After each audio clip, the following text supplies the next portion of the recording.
Z is frequently, well, he comes off like a real asshole, if I'm honest.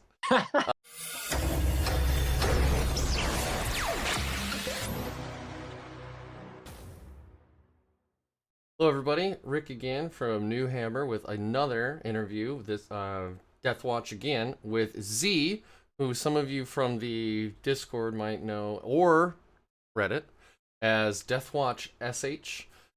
He just won a few weeks ago. He came in second, East China Open, and he has interesting lists, ideas, and thoughts on the meta and Deathwatch in general, and I'm super stoked to have him on the show.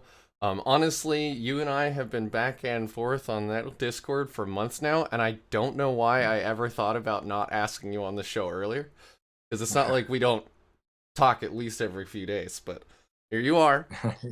Thank you so much for joining me. It is 7 a.m. my time, and I believe it is 9 p.m. 9 p.m. Just put the kids to bed. Yeah, 10 p.m. now. Yeah. Oh, 10. Great. I am good at this time zone math.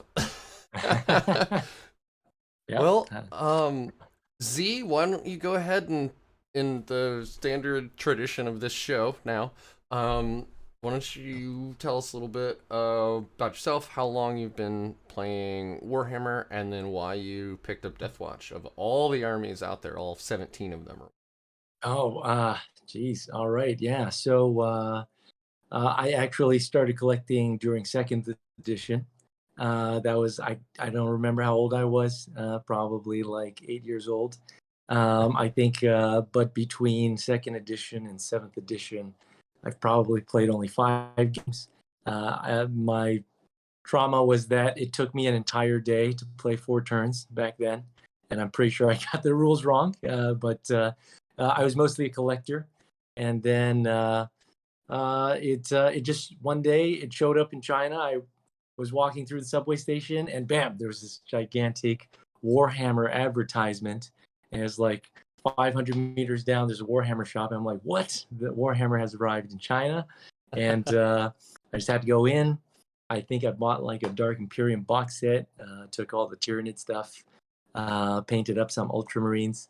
And then I stopped for a couple of years. I couldn't pick it up. But then later on, I think it was through like some social media groups and stuff, I realized there's actually a huge Warhammer community in China. And that it was actually a significant hobby. And then, yeah, I started to find groups and tried my first game of 8th. 8th went so much better than any other edition I had ever tried to read about or test. And I was hooked back in. So, yeah, and I wanted to start with Marines. So I wanted to start with Marines again because, yeah, my painting was rusty and I wanted to go with something familiar. As for Deathwatch, so that was a huge mistake. I thought it crossed with something else. When I was a kid, I loved Legion of the Damned. That's what I got it confused with. I'm like, I don't know what Deathwatch is. They look kind of like Legion of the Damned from like a color scheme perspective, but they got like a silver left arm and stuff. I'm like, wow, Legion of the Damned has their own book, and now they're called Deathwatch. So those are some interesting leaps of logic you made there. Yeah. I like their color scheme, black armor, great with that silver. It makes them more distinguishable than Raven Guard and Iron Hands. I really like the idea that they could use every single chapter.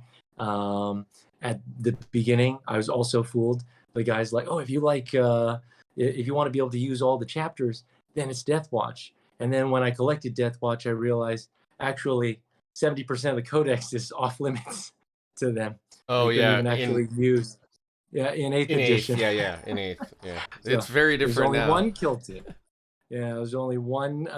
2 kill teams. There are 2 kill teams, but really one usable one. Yeah, so, but you got special issue ammo on storm bolters, and you got to use the wounds, infantry and monsters on 2-up regardless ammo. Yeah. That's pretty good. That's pretty good. Yeah. I mean, it was great. It was a great army. It's just I got into it for all the wrong Yeah, reasons. So, fair enough. so yeah, there's a little bit of background on that. So I've been playing for 2 years now, officially. So, Well, very cool. yeah, yeah, Well, all right. Well, let's talk a little bit in the pregame discussion that we had when we were testing out our otherworldly connection here, or yeah. other side of the world connection here, makes more sense. Mm-hmm. We were talking about some of our latest matches, and Mm-hmm. you asked me about a fight that I recently had against a friend. First time I'd played against Tau at 2,000 Mm-hmm. points. Yeah. And I lost, but it was because I didn't understand how drones really worked. I didn't Okay. realize they were their own unit, right? So Yeah. I didn't realize you could target them. Yeah. So I was going after the Riptide and the Crisis suits, which guess what? Got intercepted by every drone. So you're going through all the So, high toughness and high saves, just to well, have the drones take it. yeah, I mean those shields drones, man. Like if you hit it with 10,000 damage, it Yeah. changes it to 1 mortal wound, and then it has a 5-foot field of pain. So I mean that's Yeah. yeah. Yeah. That's I mean, good. that's that's so normal. I mean, I know people say Tau is at the bottom, but even when I fought Tau during the league, they surprised me. And anytime you get surprised, that's a bad. game changer. Yeah. And yeah, if you don't know, because this guy appeared with crisis suits, like 6 crisis suits out of Deep Strike or something, and I'm like, oh, I can shut off your marker lights. Like, oh well, I can spend 1 CP and I reroll all hits and all wounds. I'm like, oh, well, that's I guess the marker lights didn't matter. No.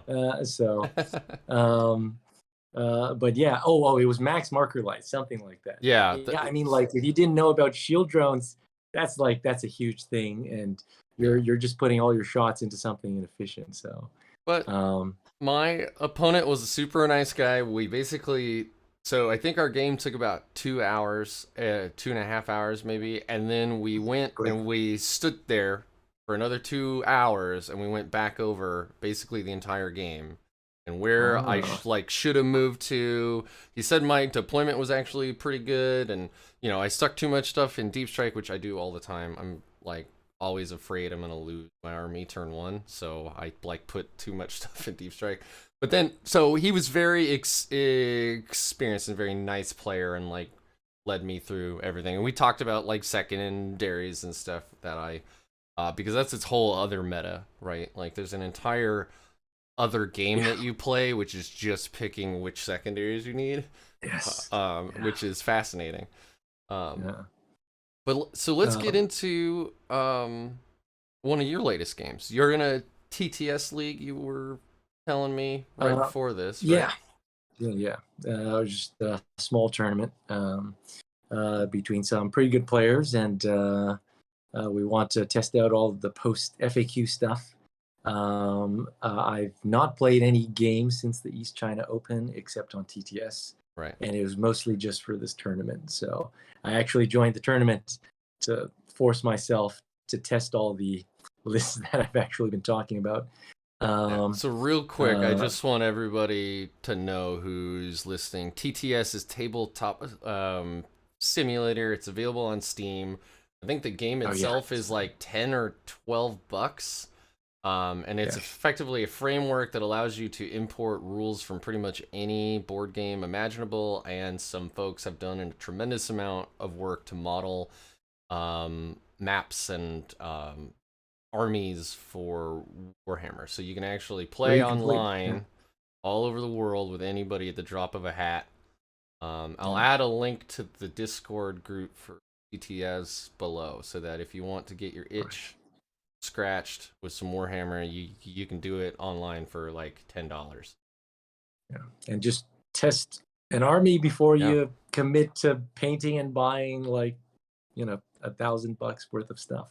It's also neat, I've found, where like you can save a state, so everybody deploys, right? And you save that state, and then you can just play your first 2 turns and then reset it. with one button, you're like, all right, well, I screwed up this. Let's start again, right? Like Yeah. if you're just trying to practice one thing over and over and over, like TTS makes it so fast because you can just reset instantly.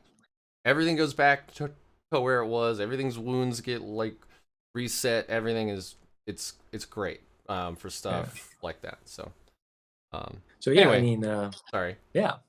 Well, I'll get back to. I guess my latest game was against Sisters. So The new sisters with yeah, the the. new Sisters. So were they running When Nundums? so this one surprised me.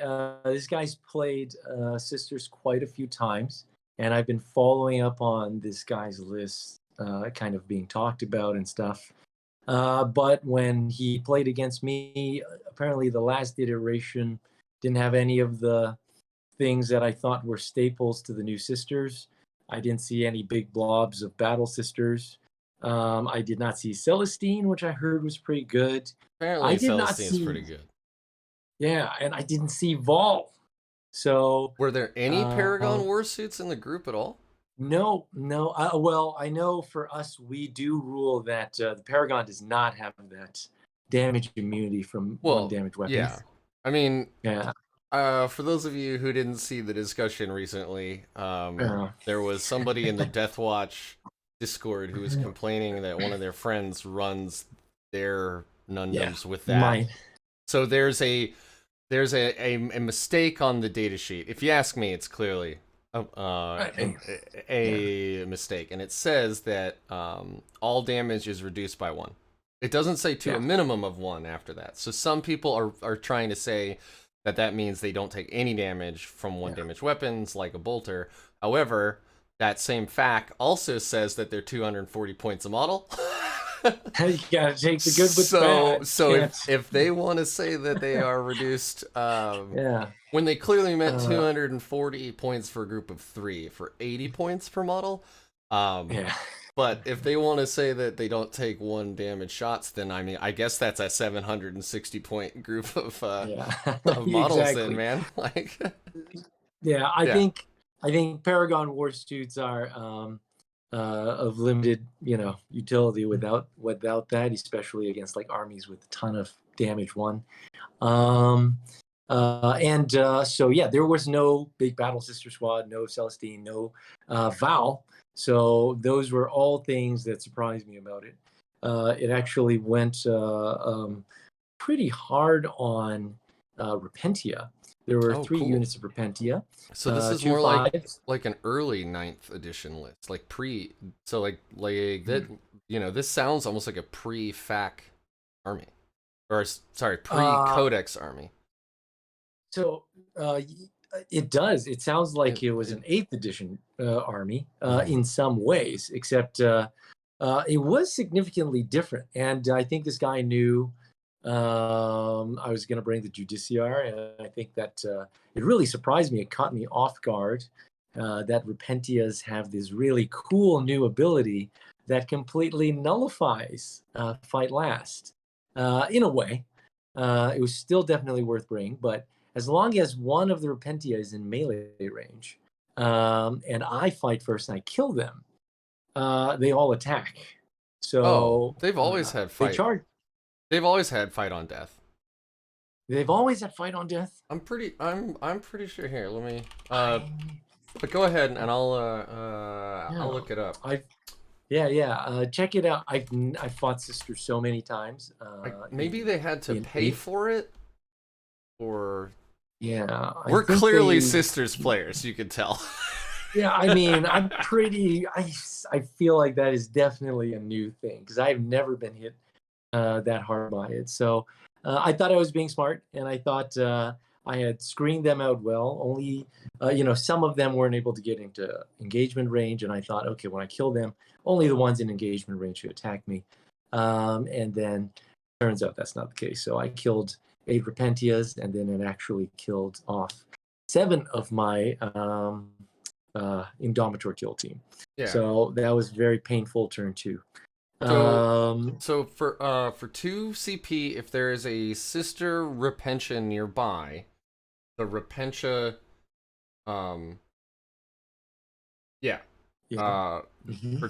for 2 CP they fight on death. pretty sure they've always had that because that's one of like there's such a tremendous glass cannon.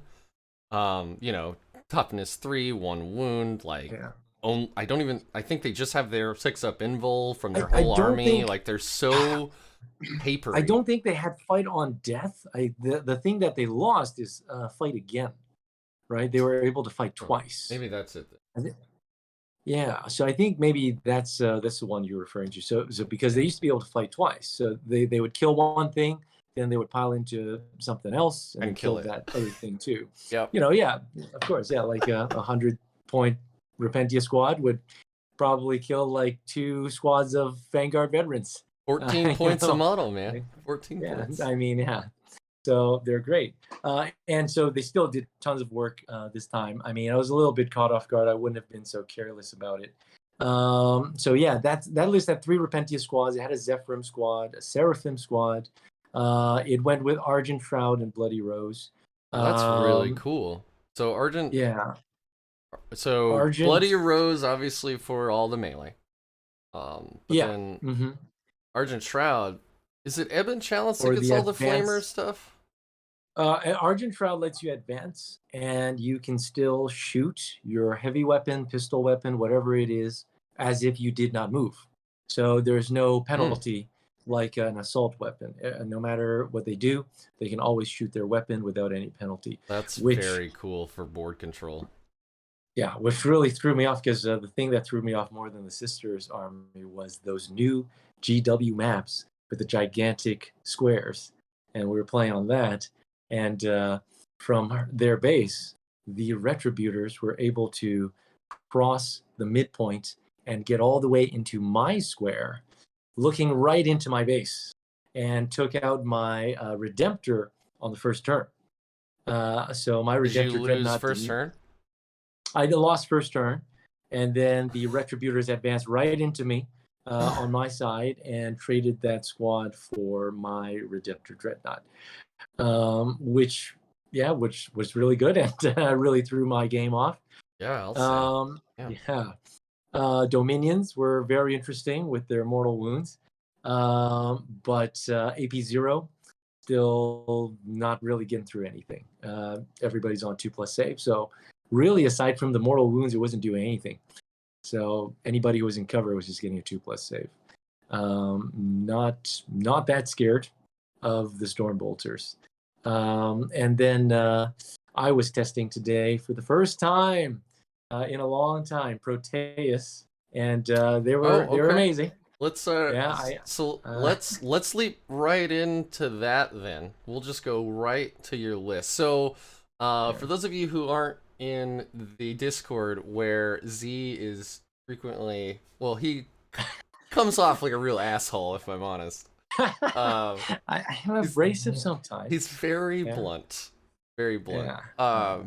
But so Z has been doing a lot of like forcing the rest of us to rethink some of our unit choices, and so a lot of us have been running ass blasters or Yeah, right. Yes, that's hell right. blasters with the Uh, assault gun. So ass blasters, as they yeah. are All lovingly right. now Very called. nice. Um, Excellent. Excellent. because Deathwatch, if you've listened to some of my other interviews with other players, they've kind of come to these conclusions. Well, like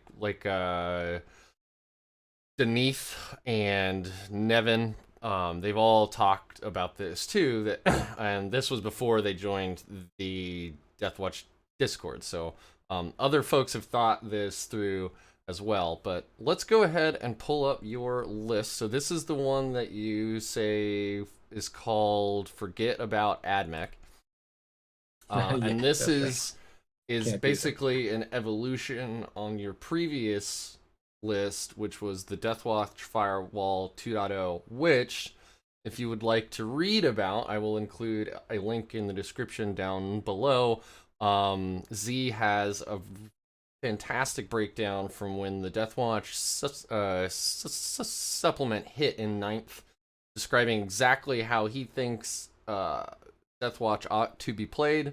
And that was the first iteration of the Deathwatch Firewall list, which this is effectively the third iteration of Yeah. that. but it's now called Forget About AdMech. So I haven't nailed down a post FAQ list yet, so I've got like 6 lists saved on my battle scribe that I just need only to keep playing. 6. Man, I'm playing Yeah, around in Battlescribe all the time. I mean, my firewall list, I literally play the same list with like 100-point adjustment for like 60 games. So I didn't change my list for a long time. So now having 6 is already confusing me.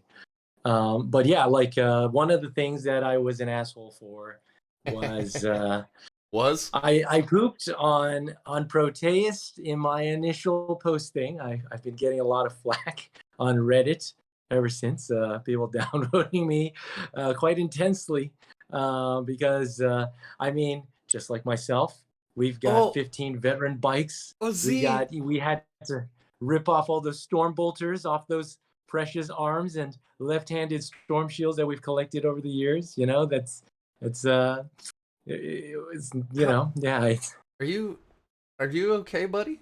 Are you feeling okay? Yeah, Because I see you're like, all right. So Z just sent me this list. I haven't even looked at it yet. I like briefly skimmed it, and I missed this entirely. But buddy, you have Terminators in here, and you told me they're terrible. I mean, I didn't say they were terrible. I said maybe cyclone missile launchers are terrible. Maybe, I don't know. Maybe they're not. I haven't used them that much, so I can't say I know it definitively. Good cover. But yeah, I mean, like you know, I'm not gonna say Proteus is bad. Proteus is actually pretty good, and I'm gonna be playing around with it more. And it's mostly going to be replacing my Outriders, right? So what I've lost is my Outriders from that list, and so I need the reach that the bikers give me. It happened in the Sisters game today as well. I was in my base. I went White Scars. I rolled a 6 on advance. My bikes went up 20. My Terminator went up 11. I jumped right onto their objective with OPSEC, killed their character, wrapped another character, and then survived getting punched by 3 mortifiers. Next turn, fall back, kill more characters, take down 45 attacks. 30 attacks. 30 attacks for mortifiers. I thought it was 15 each.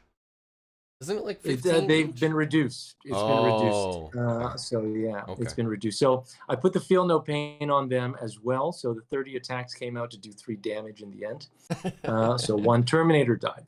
No. And yeah, so I mean, I had to put so I had to put Terminators in this unit because I know everyone goes with Vanguard veterans, but for the most part, I needed to replace what my Outriders did. And what my Outriders did was I could always have like my infantry guys sitting behind a wall or some bike sitting behind a wall. And then there's just this one bike that goes to the middle of the field with OPSEC, just touching it, raising a banner.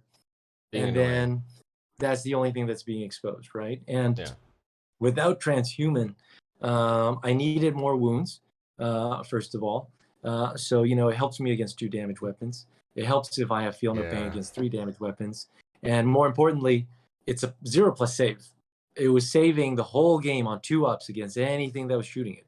Yeah. So like that, you know, like anything with AP up to AP2 even is just, you know, it's going to bounce off of that unit. So I unless mean, you're like me and you roll 1s anyway. I mean, yes. There's no promises. It won't roll a bunch of 1s and just, you know, mess it up. I had some pretty bad rolls this game as well. And so, but yeah, in the end, I did not regret taking the Terminators. They were tough. Without them, I would not have had the durability to survive in his base for 3 turns. I was there for 3 turns being hit by characters and whatnot. Man, that's amazing. And just being annoying. Yeah, exactly. So, the new Proteus squad. Proteus is great. So are you rocking them as one big death ball of 10 then? Or are you... I mean, I guess it would depend on your matchup because you could combat squad these. I don't see a point where you would do that necessarily. Because it's scary because it's a whole bunch of just hacks. Like... Yeah. Like that, I mean, infantry yeah. bikers freak people out. Like I've had an opponent actually look at me like this. Yeah. Really? Really? I'm Well, like, yes, my bikes can yeah. go through as long as this little dude is with them. Exactly. I mean, I sent that picture in our group of the East China Open. One of the pictures that everybody was just getting a real laugh out of because I had my Outriders on the second and third floor because I had no room to deploy them. Right. Usually, Right. the problem with Outriders is they're friggin' huge, They are. and you That's don't why have you enough bring room to them though. hide them in your Yeah. deployment. Yeah, True. exactly. So I'm like, oh, I only have one Outrider on the first floor though, and I had the other one just like here's two on the second floor and one on the third floor. They'll come down later, Yeah. you Don't know. worry about So them. They're fast. They'll figure it out. so there's plenty of room. There's plenty of room here. So that's like an Yeah, action movie then with a guy like riding the bike through, like down the right stairs through the and window. stuff. Yeah, yeah, exactly. Yeah. But I mean, so I'm a firm believer in that, you know, like the bike's main purpose though is durability. Like they're supposed to be the ones that are reactive. They're supposed to be able to traverse the map. They're supposed to be able to hold on to an objective and cost effectively, Yeah. right? So without exposing too much. So one And then, downside that you have here, though, you only have 3 bikers, so that's still a toughness 4 unit. And one of the things no, that that's oh, I mean, if you don't combat squad them, right, yes. yeah, If if you you don't don't combat squad them, okay, so yeah. you do combat squad them most. This game I did. Okay, I can't say most of the time because it's the first time I use them. fair So, answer. but yeah, I mean, my Outriders 100%. Yeah, This unit though might be a little different, especially against melee heavy armies with the Judiciar. I don't know what things can charge that unit and survive all of the attacks um, because it's got one heavy Thunderhammer, two regular Thunderhammers, I was and it's got three power axes, and it's got four lightning claws. yeah, So it's got a weapon for everything. I was And gonna if you're in actually cover, bring up that I love the heavy Thunderhammer, and I'm happy to see that you haven't gotten rid of it because there's yeah, nothing like right. right, like telling your opponent it's base 4 damage because they Yeah, make I that mean, yeah. same look where they're like, really? Like, yes, because I've Deathwatch can do this. yeah, that's right. I mean, yeah, I love it. He's single-handedly killed like squads of Death Shroud just all by himself. That's You know, we rad. got reroll all hits Oh, and that's +1 to hits. Exactly, yeah. And I reroll ones to wound against elites, and bam, you know, just he fails 3 saves, they're dead. And yeah, no, they're great. Heavy Thunderhammer, people get surprised. But 15 I mean, points. yeah. So, oh yes. Like 15 points though is like it's you pay for it obviously because you're almost doubling the cost of that model. But I it's mean, really good. it's really worth it because it's buried at the tail end of a bunch of storm shields and everything else, right? Yeah, for sure. So you're going to get your value out of it, and your sergeant's got 4 attacks, not 3. So Right. it's not bad. It's not bad. Yeah, Not I was bad at all. tempted to put a black shield in here with a heavy Thunderhammer, but I was like, no, it's about the defense. Don't do it. So yeah, the That's a good other point. big thing was yeah, the other thing about the teleport homer is, I mean, the Terminators is the teleport homer. So the teleport homer did come in very handy Explain. this turn. Because So like yeah, some folks have now talked to me about the teleport Homer, and they've gotten me to consider. They've they've changed my mind enough to have me now consider bringing it. What I don't like about it is that it's removing that unit from the game for an entire turn. So like, yeah, there's some like turn 1 shenanigans where you like purposefully put it out of position or whatever, and then you can teleport Homer it and bring it down on turn 2. Mhm. But like, you are effectively just saying, I don't want to play with this unit for one whole turn. They don't get to shoot. Not that this unit's doing Yeah. much like shooting, but they don't get to shoot. They don't get to charge. They don't get to fight. Do anything for a whole turn in a game with only 5 turns. So you've effectively said, I don't care about this unit for 20% of the game. And to me, I that mean, feels bad. it's kind of, yeah. But I don't know if it's really. You're clearly a better player than I am. Um, but uh, like, I haven't used this much myself, so. well, I mean, Um, it's only 5 points, yeah. right? But like, why? Yeah. So what made you think? Oh, I mean, you just said it Well, came in handy. So why did it come in yeah. handy? I mean, it let me relocate to an objective that got. Well, it let me decide where I wanted to deploy them because the second half of my Proteus team never fought. They were just Oh, staying in the base, and so they were just guarding the Hellblasters. All they were a shield for the Hellblasters. And then and they were also just wall blocking. They were all like 1 inch away from the wall. They were filling one side, and Hellblasters filled another side. It was just like this whole block of people just trying to say you can't come in this room. But then later on, that flank folded, and so I had the option of just taking them up into deep strike and saying, I want to go to the other side of the board on the next turn. And then, of course, it ended up being my Hellblasters left with the Beacon Angelus. And then I put these guys back down on the objective. So it gave me that freedom. And it also put my opponents on edge thinking, oh, where are they going to show up? gotcha. One of the big things is that it will allow me in the future against more melee heavy armies to simply just advance the Judiciar on turn 2 and then have them teleport around the Judiciar. Yeah, that It I also, was gonna say that would have some play for sure. yeah, But you could also do it the other way, right? Spend 1 CP, put him into deep strike because we're that's Death the other Watch, one. and we Yeah, can do that, right? And exactly. therefore, you've got this horrible, nasty melee blob like running up the Yeah, board. They think they've got you, and you're like, oh wait, here comes a yeah. Judiciary Well, too, and they're like, so I mean, no. that was one of the things I even posted on Reddit. It was that you can deep strike your Judiciar, right? And that's a really good point because against a melee army, like say I'm playing against a Demon's List or something, right? I I park my gigantic Proteus squad in front of you, and I put Judiciar there. What are you going to do?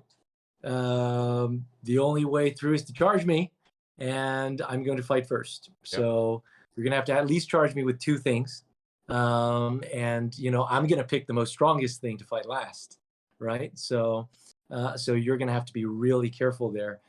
Basically, if you don't have enough to kill them, then basically I just park something in the back of your base or right in front of your base, and there's nothing you can do to approach them, right? And I Yeah, think it really messes with Blood Angels. that's a good It point. really messes with White Scars. That's gonna be really painful. I And if mean, I could definitely kill most of a Vanguard veteran squad and if I before they. remember right, the Judiciary isn't even that bad in combat.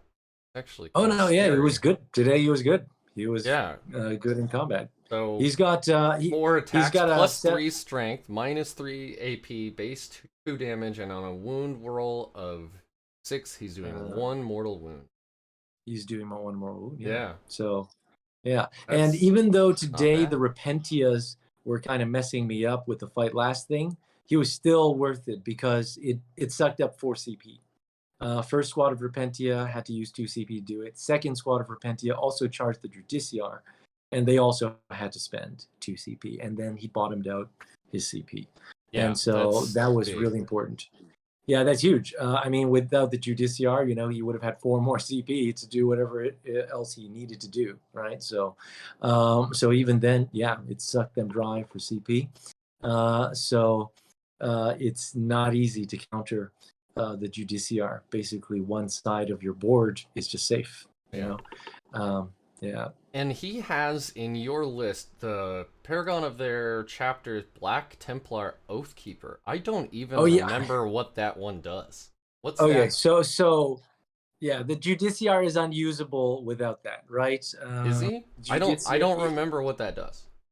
So the Oathkeeper is just the Black Templar Warlord trait that Right. lets you heroically intervene 6 inches. Ah, okay. And yeah, I There it actually is. got hit by Black Templar Judiciars, and that's how I knew. I'm like, wow, that's a really cool Warlord trait. Yeah, And so it's then right I went back and I'm here. like, wait, wait, oh, that's the base one from the book. So I can have that Warlord trait too. So Yeah, man, I'm because really bad about using heroic interventions too. I'm like, that's a skill that because they're best in the opponent's phase. Like, I'll charge. Well, that's the only time you can only really, use it in the opponent's phase, actually do it. But like, yeah, like it's like, oh, if they're getting ready to charge you, right? You're like, nope. yeah.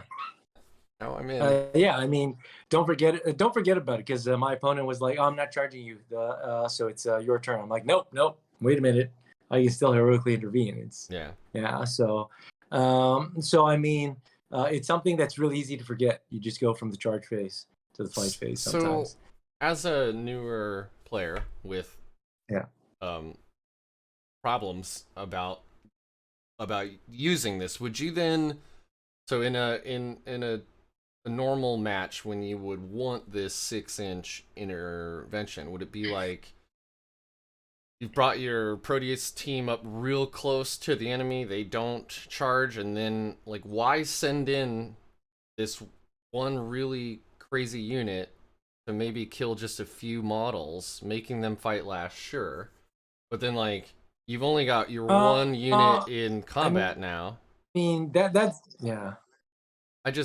This is where like, maybe I need to watch a video or like talk to some more pros or you know, like more experienced players like yourself about how to properly use heroic intervention. Because pretty much every time I've done it, I heroically intervene and then that character gets killed. Yeah. So. Oh, okay. Well, in this particular case, you don't need to intervene even into close combat, though. Like my Judiciar didn't really fight the Repentia that it slowed down. It was the Indomitors that fought them. So he was behind the Indomitors. So like basically the Judiciar is in the middle, and then the Indomitors wrapped him. And you know, like it works different in every matchup, and it works differently in people's lists. My army is very defensive focused when it comes to melee. I'm more of a counter melee. Like I got 3 power fists from oh, sorry. I think you may have paused for a moment there. Yeah, our connection's getting a little goofy. Testing. No, yeah, okay. I think we're good. Yeah.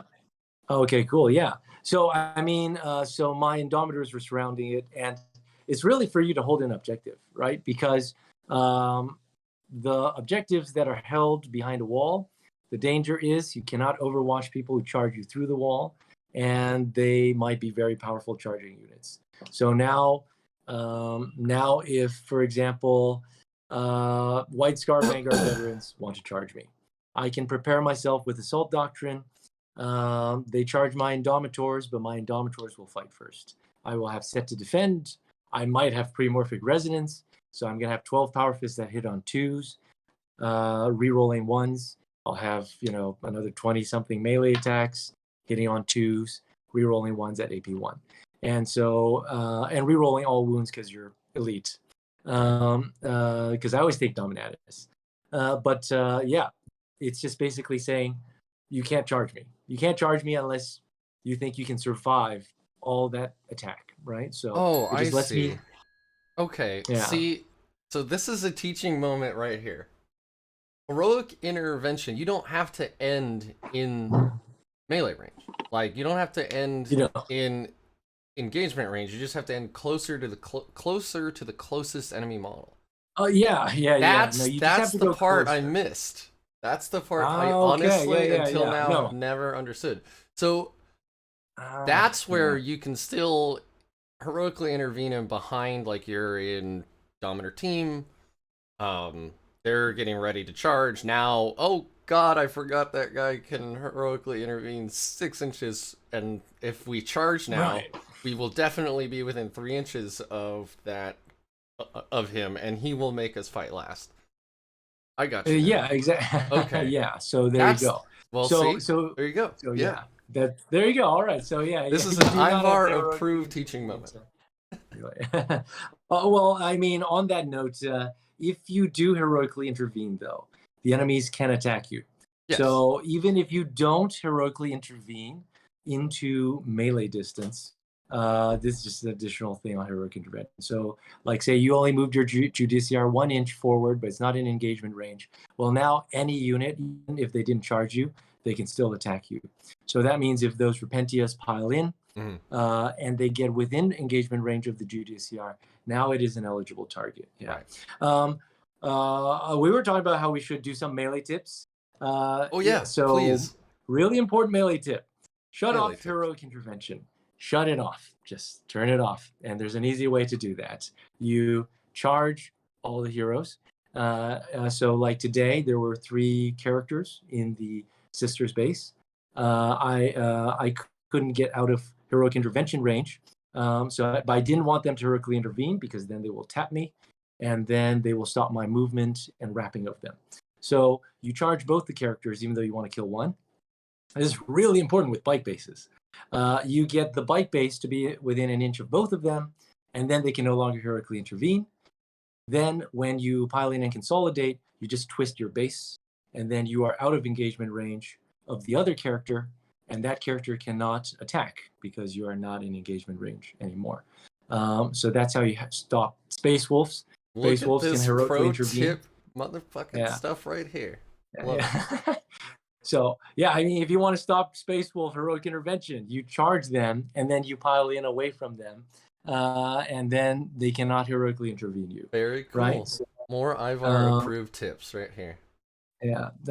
So yeah, I charged the mortifiers and another character, but by the time I piled in, only that one character and a rhino, I think, was in engagement range, and I don't care about the rhino. So. Yeah. Well, was anything in the rhino? Because then you might want to care about the rhino. No, I didn't pay attention. I should have thought about that, actually. I think there were Repentia, but they didn't want to go for them. Yeah, so anyways, a little tangent there. No, that's really cool. Yeah. That as a newer player, again, we were talking in like the before the recording started. I want to call it the pre-show, but it's not a pre-show. Yeah. So anyway, before we started recording, we were talking about how the fight phase has historically always been the most complicated phase in the whole. And this is the kind of thing, like this is why, like it's things like this, right? Where as a new player, I forget you can pile in and consolidate out of engagement range. Because when you charge, you obviously want to be into engagement range. That's the only reason or way you can charge, right? Is if you have to be within 1 inch of everybody you declared. Yeah, right. Exactly. So, but once you're in, it's like, okay, I'm in. I've done that, goal achieved. But I never really think about the fact that, oh no, there might actually be situations where you want to, like now you do want to pull out or pull back. Yeah. All right. I won't. Sex jokes. Say anything about that. Yeah, I mean, so I think melee is really important for Deathwatch players, and for 8th edition, I was wrecking all the Iron Hands players with Deathwatch because of those bike bases. The whole game was, well, I mean, I had Blood Angels and I had Ultramarines, so there was some jank there. But I literally had 3 squads, and 2 of those squads are 5 bikes, and 1 of those squads is 4 bikes and a Terminator. And so that was basically the army. And the entire game was, I will touch your whole army, and we will both be stuck in your side of the base doing nothing, right? Nice. So I wrap 1 unit, and then all the other bikes squads, they just tap that unit as well that can't escape. And I don't use my chainsword attacks. I do the minimum number of attacks because I just want you to stay alive all game, while Blood Angels fly around, kill stuff. And so I mean, the bike bases are really good. Today, going back to Proteus bikes, there is one thing that is just so much better about them than Outriders, and it's how straight they are. it allows for a lot of Oh, maneuvering the bases, between enemy troops. Yes, and I can even wrap characters through the walls by just sticking to the walls on the outside of that wall, and it lets me fit into tighter spaces and things like that. Yeah, you can do so many tricks by just like, okay, I'm going to consolidate by twisting my base this way, or I'm going to pile in by twisting my base that way, and then the enemy just gets so frustrated. It's like you're blowing just my mind. wiggling your bike base all over my army, right? And yeah, you were in combat with these three units. Now you've consolidated into like all these other guys, and you've wrapped somebody. And it's one of those things that, you know, if you practice with, it'll really annoy your opponents. Your opponents are gonna hate you for it. Yeah, I'm into it. yeah. I can't find veteran bikers. Like, I can't find the models anywhere. I can't find them on they're just eBay. normal bikers. Right. But I mean, like, in the United States at least, like, they're not in stock on the GW website. Oh, they are not in the stores. I got it from Eighth. Yeah, I know. I'm just like, I bought a box, and it turned out they were scout bikers. So whoops, like we can't even bring those. So, jeez, yeah. I'll probably give those away to my white scarf friend, but like, whoops. Yeah. I was like, oh, bikers, cool. And then I looked at the bases. I'm like, these aren't. And then I'm like, oh, they don't even have backpacks. These are scouts. Damn it. Yeah. That's. Oh, well, I guess you could just try to shove some Marines on them. Stick a helmet on them and a backpack. And be like. Yeah, exactly. But yeah, I mean, so that's the Sisters game. I mean, I lied. I did have 2 games against AdMech really quick. Both of them ended in the first 2 turns. So did you smoke them or did you get smoked? I got smoked the first turn, and then I smoked them the second turn. But I think it was all about the gotchas, or tricks. Yeah. I had no idea what the AdMech stuff was. This one had a whole bunch of stuff. And right now, I don't know how people feel about the AdMech game. I think if there's really, really competitive AdMech lists, I don't think you should think too much about how to beat them at the cost of everything else at this moment. They're really devastating. They're really good. Are you thinking they're really good, but not like Drukhari level of broken really good? Or do you... Oh, they're way stronger than Drukhari. I've never had a trouble with Drukhari. Really? I've not yet lost to Drukhari. Wow. So I don't think I've won versus Drukhari. Okay. I mean, Deathwatch has a lot of good tools. It's better now. It's a lot closer. They're a lot closer games now than they were pre. I haven't played them post FAQ yet.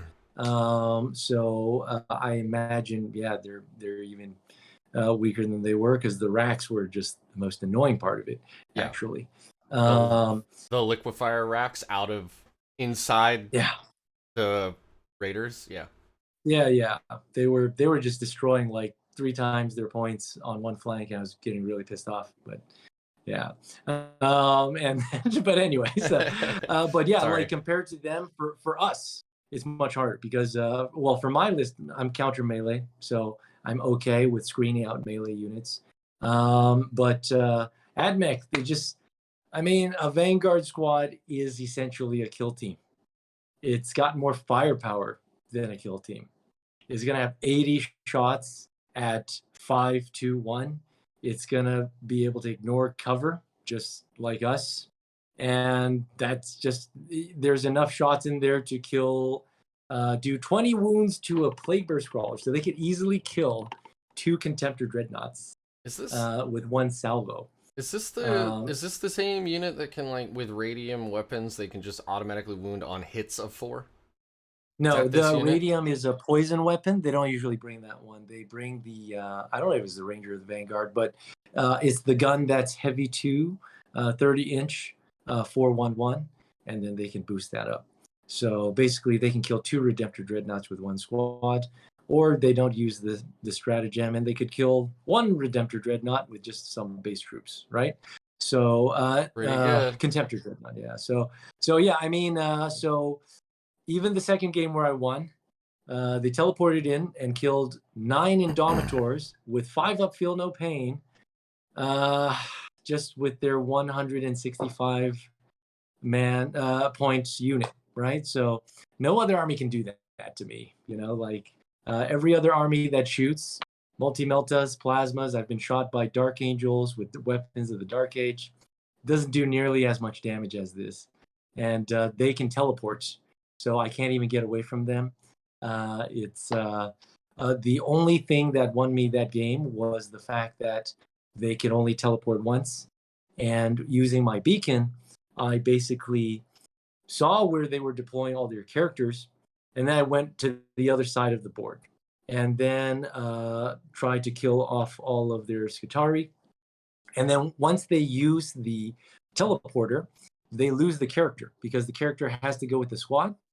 So the character that was buffing the other guys will also be dead after it. So you trade your 400-point unit for their 165-point unit and character.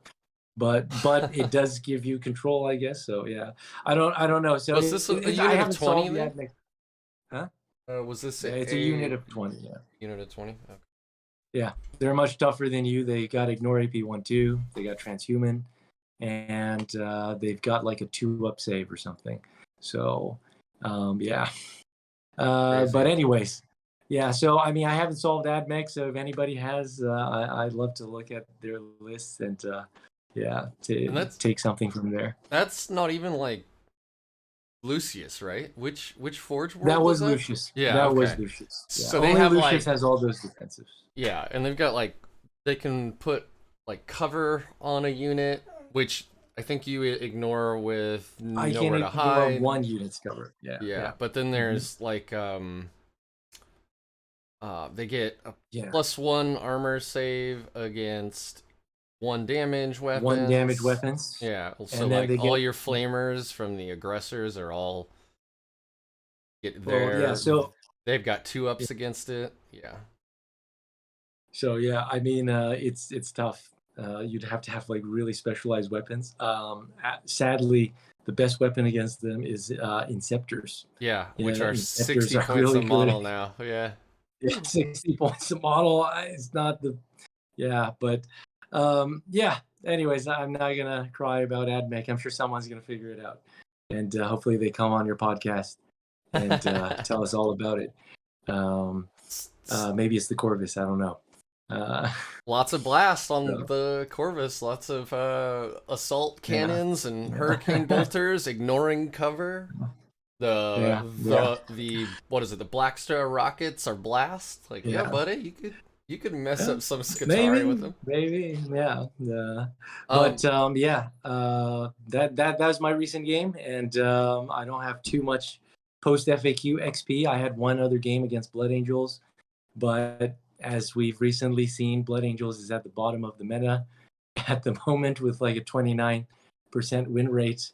So like 90% of my games against Blood Angels are just like 100 to 50. It's such a counter melee army. The Blood Angels are just shafted on all fronts. Yeah. So they have it rough. Rip F Blood Angels, I guess. I don't know. They seem really good on paper. I've only fought them a few times. I mean, Transhuman is canceling their chapter tactic. They don't have the durability. They don't have the range. They can't advance and charge. They don't have fall back and charge, which is really bad. Like Deathwatch is a better melee army than Blood Angels. If I wanted to make a real melee army with Deathwatch, it would probably be better. Yeah, than you Deathwatch. You got White Scars and Blood Angels with Brotherhood of Veterans. Yeah. So I mean, White Scars is like the best hands Brotherhood down. of Veteran skill, hands down. Like, hands down. Like, I mean, 70% of my games, that's what I'm using my CP on. Like Brotherhood of Veterans, I'm going White Scars. Advance and charge. And then also, we talked the other day, you asked me about how I like the shotguns. And so I run a couple of Proteus teams, and I've been trying out the shotguns because we've seen them kind of raise to meta prevalence lately. And like, even if you don't use Brotherhood of Veterans on them, which really wouldn't for a 5-man like team anyway, like you are advancing every turn because you have a flamethrower profile, so you don't care about the -1. Assuming you can get within 8 inches, it is a short range flamethrower, but like you're advancing them every turn all around the map. They are surprisingly fast. I mean, they're averaging 9-inch movement, you know, with a 3 on the die. Yeah. So they are 9 to 10-inch movement on average. Like, it's crazy how fast that is when you're thinking about. And then if you get within 8, you're gonna roll, 5d6 for your flamer shots, and yeah, it's only strength 4 and no AP and 1 damage, but you're also gonna be rolling like 18 to 21 dice. A ton of shots, yeah. So it's like, yeah, you're gonna kill something, And, yeah, I mean, and Drukhari and like sisters, battle sisters, you're gonna melt because you're gonna be winning on 3s. You might be rerolling 1s if you pick troops. Like, it's really good. I think, and they're so fast, and they're OBSEC.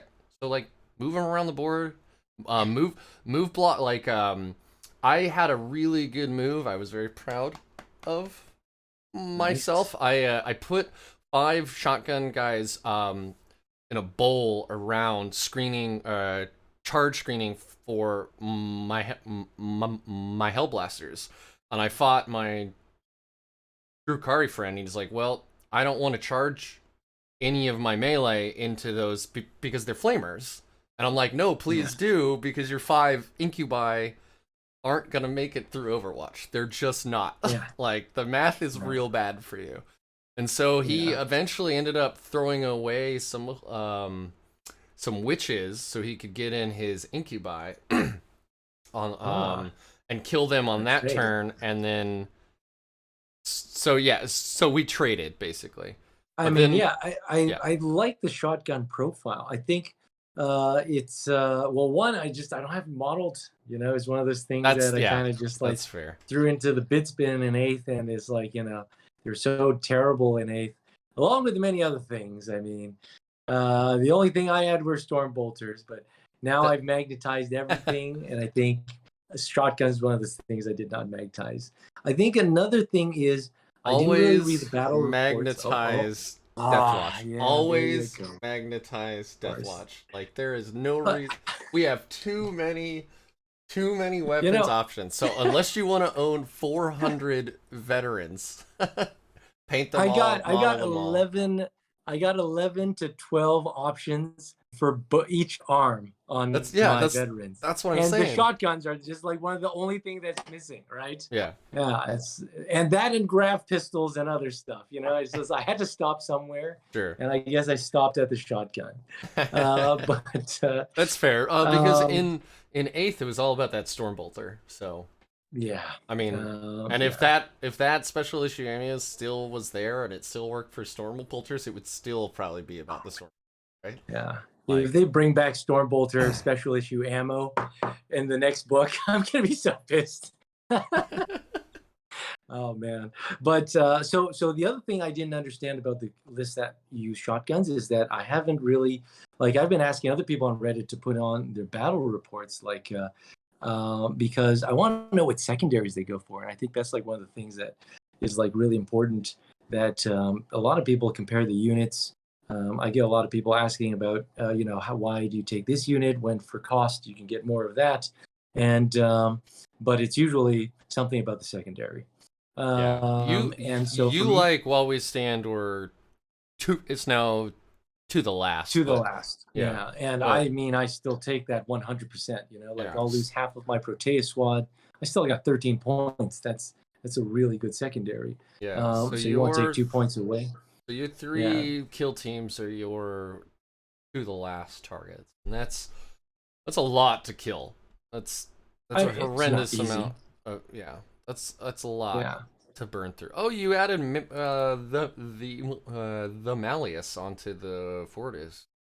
Let's talk about specialisms for just a moment. You are one of the few people I know of that rolls more than just like Aquila. Aquila is what I usually put on my Fortis Hellblaster kill team, just so that I can switch to heavy support if I need to, versus Drukhari, for instance. Or, well, Yeah. or I mean, HQs or I whatever, did really. take, You can just switch yeah, at I the took beginning the Aquila of the 2 game. on the Hellblasters in the past. Yeah, that was the thing. But actually, the only reason I took the Aquila on the Hellblasters was so that they would be just as expensive as my Vanguard veterans Oh, I in the see. beginning. For the while we stand, we fight. Nice. So that's the only thing. The main one for me was always Dominatus in the beginning of the meta, because that's when Death Guard were huge, Space Marines were huge, White Scars were huge, and these were all elite armies. I had Raven Guard players charging me and losing 6 Vanguard veterans on the charge. I killed 7.5 possessed on the charge. Like all these things are just charging me and never making it through Overwatch. And then even if they do barely any damage, and then I punch back with reroll all. And then it's just a really good meta pick, because like 50% of the strongest armies or more are really elite heavy. Even today, the Sisters army had a lot of elites as well. And I already wound them on 2s or 3s, so rerolling 1s was perfect. Yeah. And I think Malleus was huge when Drukhari came out. I've not lost to Drukhari in large part because I think my Hellblasters have never failed to kill at least 2 raiders in the first turn. And so it's just, I'm emptying out that, I'm getting all the racks out of their ships, walk over here, or something like that, have a great time. Yeah. Yeah, exactly. So you're going to have to spend another turn, boarding something else or trading a ship or something like that. So, I mean, along with the Contemptor, with any opportune shots, it was like 3 to 4 raiders dead turn 1. With the Beacon Angelus, it's really hard to avoid. With White Scar it's advance really on hard to Indomitors, it's hard to avoid. I throw Toma Vesticlades for turn 1 on the Raiders, because everything else is squishy. I wound you on 2s and 3s anyways. If you can drop them out of those damn boats, you can annihilate that whole army. Yeah, and this comes back to the servitors as well. Why I needed so many servitors, because I always wanted to deploy more than them. I always wanted to have the Hellblasters and the Indomitors deployed after all the Raiders are down. And either you deployed so far back they're irrelevant, or I'm going to be able to counter deploy you. I'm going to be able to advance and take out a whole bunch of you guys. So yeah, that was the deploy number. But yeah, the specialisms are amazing. Like reroll all wounds. It worked really good against the all wounds knights for sure. Yeah. I mean, that's a good point. I always forget that the Malleus one is transports, heavy support, and Lords of War. But I've never fought helped me against so Knights much against either. Knights. Never against Knights. It was amazing. Jesus Christ, yeah. Yeah, +1 wounding, so I wound on 4s, reroll all wounds. It's excellent. Yeah. So I do want to talk real quick about something before I forget, and it's mainly I see you're now rolling 2 groups, normal, just no kill team, eliminators, with Las Fusils and the Instigator Bolt Carbine. And Carbine, and I'm assuming that's because you want to move all the time. So you can move them, shoot with them, and then move them again all on the same turn. Although you're moving, with the Carbine, it allows you to move twice every single round. I come out, I shoot, and then I come back, right? Which is so and the Las Fusil just recently got way dropped in points. It's 3 damage weapon. It's heavy, unfortunately, but you're still got ballistic skill too. Yeah, so you're still hitting on 3s, 1 shot each, right? 1 shot each. Yeah. Yep. Strength 8, -3 AP, 3 damage. So I mean, it's like forever range or something. It's like 70 it's 36. Oh, it's only 36. Okay. Yeah, it's only 36. So that is a limitation. But out of 40, good, but it is. It's more than half the board. if you're at the Yeah. edge of the board, and you're not gonna be, Uh, you're probably not gonna be at the very edge of the board. it'll hit something. It'll always hit something. And I think two things about it is because one, the price of the Vanguard veterans went up, and at the same time, these guys went down. So it just made them more appealing automatically because of that. Okay, so first, why not in a kill team? Because I did make a Reddit post, and in the Reddit post, my list was a kill team. But then when I actually started playing, I realized I didn't want a kill team because it's just too much of a tax. And Yeah, if you there's no don't point need the infiltrators to screen, yeah, I already have so much things to screen. I have my company veterans, I have my servitors, and with 2 squads of eliminators, what are you going to deep strike that's worth just killing 3 eliminators, right? Yeah. So it's either it's going to be too weak to kill them, or it's going to cost a lot and you only killed 85 points, right? That was like the real big thing in the Blood Angels game because I put them on an objective that was out in the open, and he was hiding all of his plasma and all his heavy shooting behind obscuring, waiting to get the first shot. I was hiding all my Hellblasters behind obscuring, waiting to get the first shot. The only thing I exposed was my Eliminators, and he didn't want to move them out to kill them. So I could just hold that objective for as long as I want, because it's not worth it to come out with something heavy to kill the Eliminators. Is it not, though? I mean, I guess against Blood Angels, they don't have a shitload of shooting, but, like, denying you 5 points... Well, it wouldn't have denied me 5 points. Well, you were on the objective, right? So I'm assuming you were holding it. Yeah. I was holding it. It was a hold 2, hold 3, and I held 3 of them, so I didn't want to give him hold more. And then the other one was they were able to just shoot without moving over there. So basically, I'm using my full ballistic skill, picking up blade guards, picking up inceptors, and then you don't really want to commit to killing them. Yeah. Like you need something significant. Yeah, you need something significant because they're a 1+ save, so you can't just do it with bolters. You can't even do it with heavy bolters. Heavy bolters, you need a crap ton of them to get through those 2-up saves. You can get them -1 unless to I'm hit. rolling the saves. Oh, I mean, yeah, in which case, there they go. Okay, unless you had my dice. Yeah. But yeah, I mean, we've all been through those days where we just can't stop rolling ones. It happens. But I mean, enemies aren't going to think that way, right? They're not going to be like, oh, I'm going to be playing against Rick and he's going to just roll a bunch of ones. So I'll just come out with anything, like, so, but that's the thing that I really liked about them, that they're doing damage and actually really decent damage. They were getting their points back.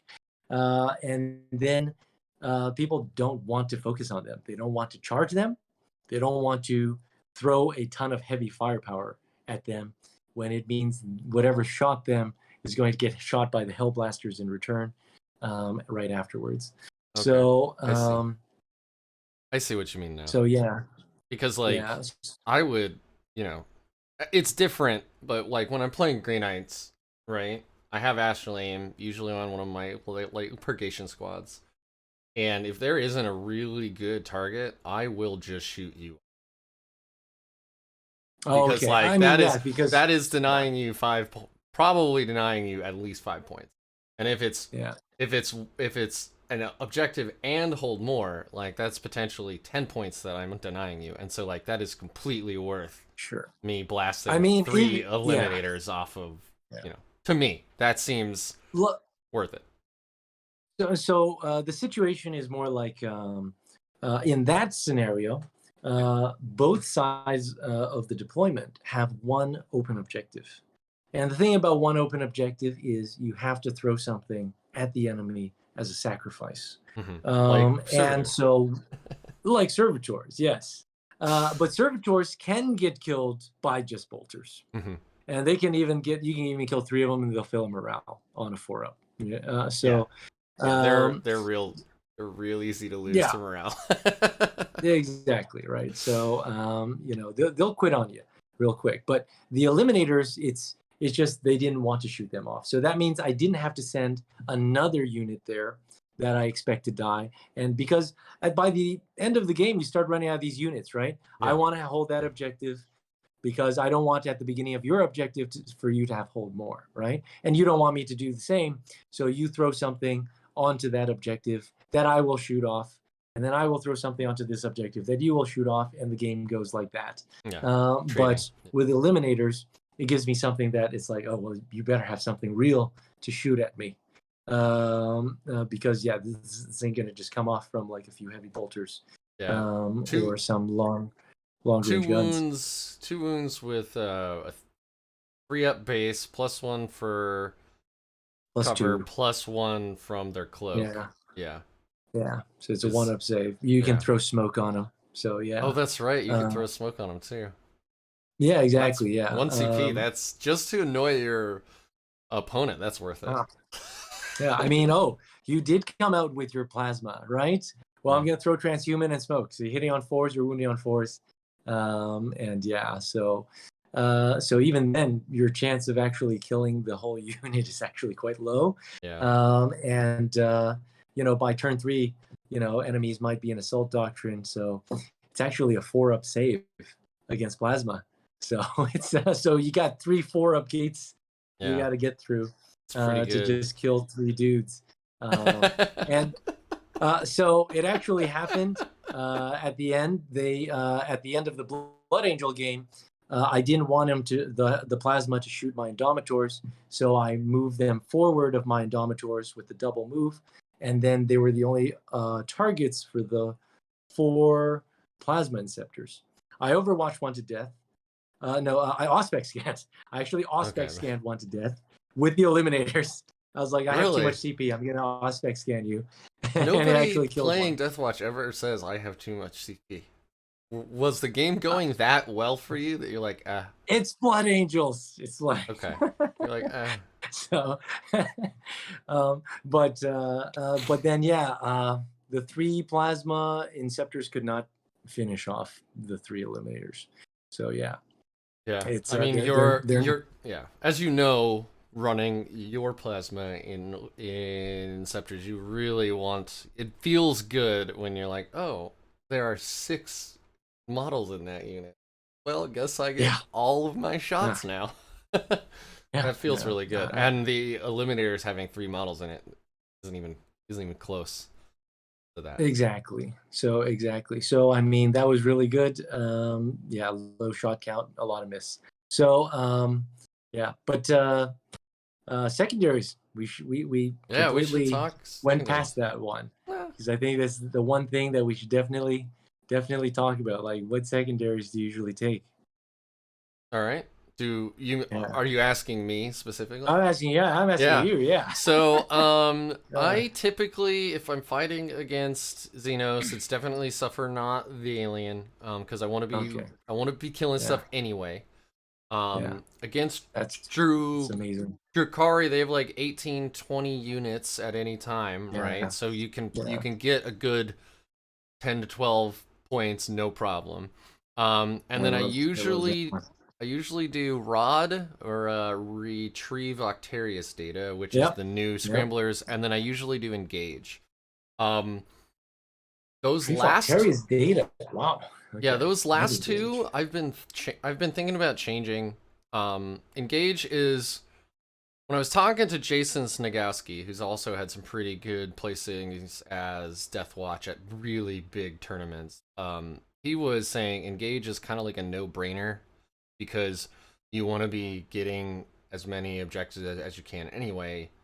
So if you're already playing the primary and grabbing as many objectives as you reasonably can, then Engage is just paying you more for playing the primary. So to me, it's like you're probably going to be in 3/4 at least for most of the game. If you can be in 3/4 for, for 5 rounds, you've got that's 10. You're probably going to be in there for more than that, and you're probably going to be in all 4 eventually. So really, you're gonna get your like 10, right? That is a good secondary. It's 10 points that you can reasonably get. My problem with Rod is I forget to do it because I'm a new player and there's so much shit to remember that I just forget. And then when I do remember, I'm like, no, I need to shoot or charge or something with this unit. But then I also forget that there's a 1 CP strat to just shoot and do an action anyway. And do an action. It's 2 CP actually. Oh, it's 2. Okay. But yeah. Like I always forget that's an option. So I've been thinking I'm gonna replace Rod with banners because you can always get up. You can usually let one unit like your servitors sit in your backfield, get up banners on turn 1, whatever, and actually that makes sense. So Deneath told me that banners is kind of a silent pick because, or it's not picked as much as he thought it would be because he said, like, look, if you have a mission, and obviously secondaries also depend on the mission, right? If you have 2 objectives in your deployment zone, you get up banners on both of them, both turns, and then let's say you hold at least those 2 for the whole game, that's 10 points. Yeah. It's minimum 10. Yeah, you didn't raise a banner anywhere else. You didn't go into the middle, you didn't whatever. You got 10 points right there. Yeah. So if you do go in the middle, you do raise 1 more, and you only get, you only score that 1 for 2 turns. Now you're at 12 points. That's actually a fucking solid secondary, right? Yeah, no, so, that's why I'm thinking, Octavius data is really hard to do in comparison to banners. Like, there's very few maps where you can't get at least 10 points. And that's what I'm saying is that I'm thinking about changing. Yeah. Yeah. If you put in a ton of work to get all 4, you still only come up with maybe 2 more points. Well, you could very easily. Yeah. Well, it's what? It's 4, 7, 12, right? I'm always thinking I'm going to get at least 3/4, probably not all 4. And the way that I usually play with my list is I have more 4, 8, 12, right? Yeah, 4, 8, 12, I think. Yeah. 4, 8, 12. 4, 8, 12. Okay. Yeah. So 2 quarters for 4, 3 quarters for 8, but you have to get all 4 quarters for the 12. Oh, that's okay. I'm doing the math wrong. I thought it was 4, 8, 12, 15. But Maybe you don't get any points for the first one. Hold on. Let's ask the internet. Actually, we can ask my book right here. Oh, okay. I'm not gonna say I have a PDF of it because I buy all the books officially. Or not, I guess. I don't have. It's still in the garage where I played. But last. No, you do not get the. You do not get any points for the first activation. Okay. Right. So that's actually big. So I will. Yeah. So, what I'm saying is I'm usually also deep striking 2 groups of 5 Vanguard vets that come down, and even if I don't do anything with them, I sit them behind cover in a quadrant, and I just do Rod with them. Like now you have to deal with them because the next turn they're flying out there, 12-inch fly, they're charging you and they're kicking your ass. Right? It's like you have to do something about them. You're aggressive, man. You're much more aggressive than my play style. Yeah. But I think I think that's actually something I need to work on because I see my army and I want every unit to be doing their maximum thing every turn, every second of every. That's why I'm so weird about the teleport Homer, but that's on me, right? There are times where you have to be like, no, like I move. I shuffle up, gonna shoot 1, maybe 2 units. I'm gonna set things up for the next turn, and then you get to come at me. But I don't do that. I'm like, no, I have to be moving up, engaging. I need to get you. Everything has to shoot. I gotta reroll. And I'm bad about that, right? So that's on me. But yes, I am very aggressive. But that's not a good thing. I mean, so all the time. Yeah. Different players have, different dogmas in terms of, what they think is the right way to play and for sure. Their overall strategy. I think definitely like my lists are all focused on a fairly different route. It's all very defensive. At the East China Open, honestly, I lost that one game because I forgot 2 movement phases. It was day 2. I was very tired, and then for some reason I just didn't step on the objective that was in my base on turn 1. Oh wow! And then I just lost 5 points.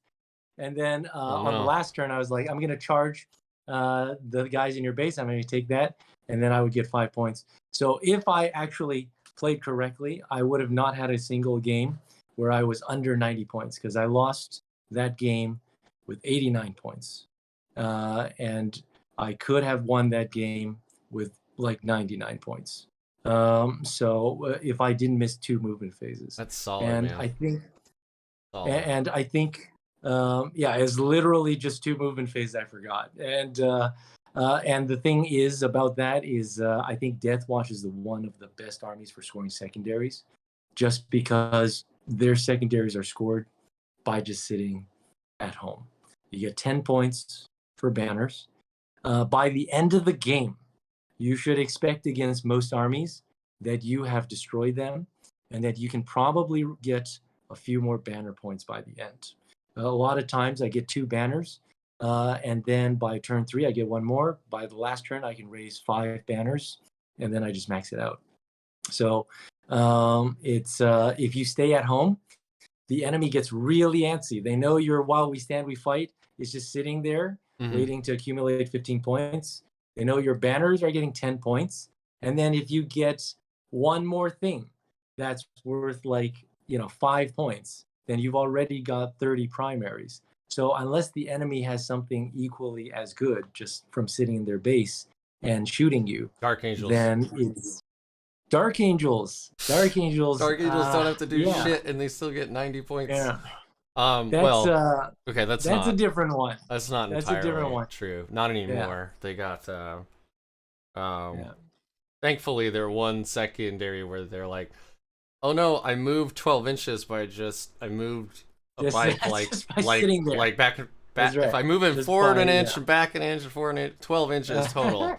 He's now moved 12 inches. Yeah. So that got nerfed, thankfully. See, I know Dark Angels are strong, but I think Deathwatch has better bikers, and Deathwatch has better plasma units. No way do we have better bikers. I mean, you think we have better bikers than Ravenwing, who can actually take attack bikes? Yeah. Like, we can't take attack bikes. At least not attack bike squads. We can take an attack bike in a bike squad, but then you have to bring 2 normal bikes, and now they're not OBSEC, just for 1 multi-melta attack bike. And I think the multi-melta meta is ending. Because the thing, multi-melta, transhuman, invulnerable saves everywhere. Right. It's just not what it used to be, right? So every time I played against Dark Angels, those attack bikes go down really quickly. They don't have that many defensive buffs. They could get, say, 4 up if they advance, but then they can't shoot except for the first turn, maybe. They're not White Scars where they can turn everything on a unit into assault for like 1 command point. Yeah. I think getting cover saves, doing actions, and walking through walls is better. Walking through walls is very good and super, super underplayed. Downplayed, rather. Like, when you think about cool stuff that happens in a game, you think about those Hail Mary big plays that win a match, or you think about one unit just dying horrifically to one of your units, right? But you don't think about those little things like, I got to move my bikers through this ruin, charge your HQ that was slightly out of position, which then set me up to wombo combo you turn something, right? Those are the little plays that make Warhammer so fun to play and watch and learn about, but they're not the ones that you think of when you're like, tell me your best story ever, right? Nobody says that's not the story that they tell. They talk about when one intercessor out in the open made every save imaginable and like tanked half of an army or whatever, right? And that's the story that they tell. But that's I think, probably not the play that won the game, right? It was a really cool play, but it's not the play that won the game. Yeah, Most likely. in the Shanghai meta though, everybody calls it jank. They're like, Deathwatch bikes are stupid. Why can they walk through wall? It's like the menace now in the Shanghai meta, and it's like, okay, well, everyone thinks that rule shouldn't exist. And I think it's true because like every time I see a Dark Angel player deploy their bike, they have to deploy it somewhere relatively exposed, or they deploy it way in the back, and then they have to go around this gigantic building. So even with all of their bonus moves, they cannot get through. And I put 2 servitors in a pathway. Your bike can't go through it. You can't get within an inch of the servitor, and that whole corridor is blocked off. But you talk about, Outriders or Proteus. I'm right behind a wall, and then I just come out, and then I can white scar you. It's just, or even the veteran bikers too. And one of the things I thought was really cool about your list here is you actually pick power axes. Oh yeah, which I think we're gonna see. We're gonna see a huge uptick in the power axes, I think, because there's a lot of stuff out there that's toughness 5. So T5 and T3. Yeah. So if you hit that strength 6 mark, you're wounding like sisters and Scutari on 2 and Drakari, but but then you're also wounding Death Guard on 3s. The new orcs. Boys. Yep, the new orcs. Boys, you'll be wounding them on 3s. I think power swords. I know that they have a lot of AP, but I think we're going to be seeing people give up 1 AP for 1 more strength because like just weighted dice, right? Like the more wounds you can get through, it make them roll more saves is higher probability of them failing saves in the first place. Yeah. It's just like everything's got an invuln these days, and that invuln is always just 2 AP away from their normal save. Death Guards are 2+, 4++. You got Sisters 2+, 4++. Blade Guards, same thing. My Marines have 3+, 5++. So it's still just like any AP more than 2 is just 5++5+++. That's right. Yeah, so 1 more layer to make it extra annoying. Yeah. By the way, people really when I talk about 5++ and how good that is, people never seem to understand like how mathematically powerful that is. The more wounds on a model, the better the feel no pain is.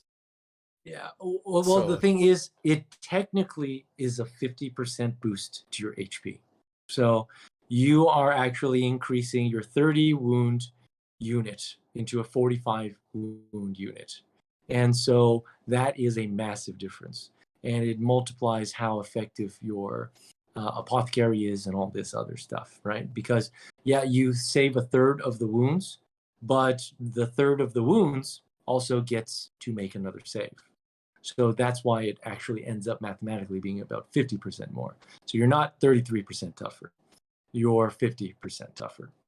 So 5+ feel no pain on a unit with 30 wounds is an insane amount of extra wounds. Yeah. And then if you're doing 3 damage weapons, then that's really painful. If you're hitting like a 3 wound model, right? Yeah. So you could be getting much more than that. Yeah, it's true. Like 3 wounds. If you shoot a 3 wound model with, let's say you get 2 3 damage hits in, even if you make 1 of those feel no pains, you've only lost 1 model. You've cost them 6 damage to kill one model. So you've already the math is a 50% reduction. Yeah, super in your favor. And that didn't go onto another model. You just one heavy intercessor, 28 points, just ate Yeah. like overcharged plasma from, you know, a redemptor, and you're like, whatever, that's great. Yeah. That's I mean, like that's not that bad. yeah. I mean, transhuman outriders have survived some incredible things, like 4 plasma inceptors and 5 eradicators. 4 Killed like wounds. 2 bikes. Killed 2 bikes, I believe. And 4 yeah, wounds a is lot of times people just drop like a ridiculous amount of heavy firepower, and then yeah, you kill 2 models. I'll bring one back. You know, so it's pretty good. I Yeah. see you haven't given up on the apothecary. A lot of people Oh, have, and you never take selfless healer, which I always think is well, I interesting do take choice. Selfless Healer. Did I not put it in there? Maybe I I see didn't put the it on my list. -1 CP for hero of their chapter, but wasn't your Oh, okay, Deathwatch? maybe I didn't. No, I you think got it for there Battle too. Scribe, I did the thing to not show a lot of stuff to make Oh, it okay, more condensed. maybe. So yeah, but yeah, no, I still So, take Selfless Healer. It's incredible. So oh, I take my see. librarian. Okay, Yeah, so that's how you do I it. mean, So do you spend 1 CP for hero of their, no, a vigil unmatched on your Maris chaplain, and then you have, I see, your 2 hero of their chapters. One's on the apothecary and the judiciary. so Judiciar has 1 Yeah. Warlord trait, and the Apothecary has 1 Warlord trait. I Yeah. thought you had stacked more on your HQs, and so I was like, I don't know if that's a legal list if you have that many heroes, but you No, uh no, but I you've only used to got have 2, Adept of so the you're good to go. Codex. Yeah, Yeah. yeah. Yeah, add up to the Um, codex, man. Like that one either swings big for me or whiffs hard. Like yeah. I've had You guys multiple convinced me games in the now Discord. Yeah, where I get yeah, no CP back. None. yeah. I mean, I know that's Too super bad. Too unlikely, but like, wow. bad. And I am rolling 1d6 for every CP spent, not Yeah, every stratagem. So I am using it right, and I've had games where I get no CP back, and I'm just like, this could have been yeah. any other warlord That's trait. that's a low probability, but it does Yeah. happen, and it's happened to me as well, and it's very painful when it does.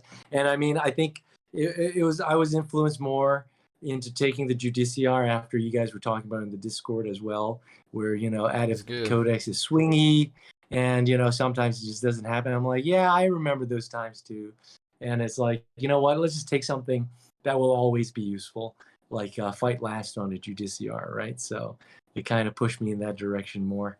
Um, but yeah, no, that's always max out on your Warlord traits as Deathwatch and your relics. Should Yeah. never start with more than 7 Oh, CP. we should All our talk. stuff is amazing. We should talk about relics, because I think we discussed this briefly before Okay. the show, and you A wanted lot of to get people into are it. taking Vorcon auspicators, Yeah. right? Yeah, So that's we have amazing relics. Like yeah, it really is. Oh my God, which one do I want? Because they are yeah, so good. Um, Recently, John Lennon, as you know, won the Onslaught GT. Onslaught GT. God, I hope I'm not about that. But anyway, he won a major tournament recently yeah, with Deathwatch. Um, yeah. and Using the Jack the Dreadstaff, Harpster, right? yep, the Jack Harpster list, which Jack also brought to, or he brought it to Atlantic City and placed 11th. Which is So, out from of my 300 understanding, he players. borrowed John Lennon's models for that. Oh, is it? Is that Okay, so maybe true? it's John He, Lennon's list. I don't know.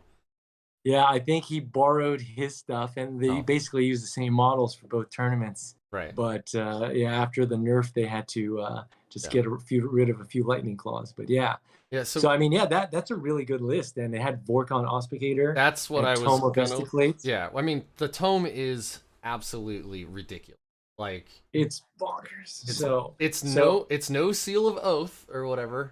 No, it's better than Seal of Oath. I'm Seal of Oath you convinced can do every turn though.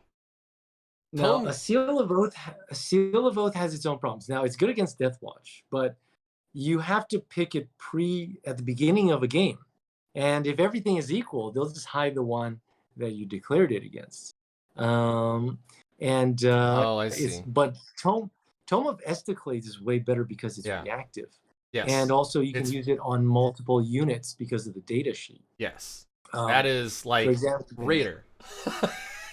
yeah. Like let's just Yes, kill some Raider, raiders. exactly. Let's just kill I some want raiders to on kill turn one. all your raiders. Yeah. Yeah, not just one of them, right? The one that you're gonna hide.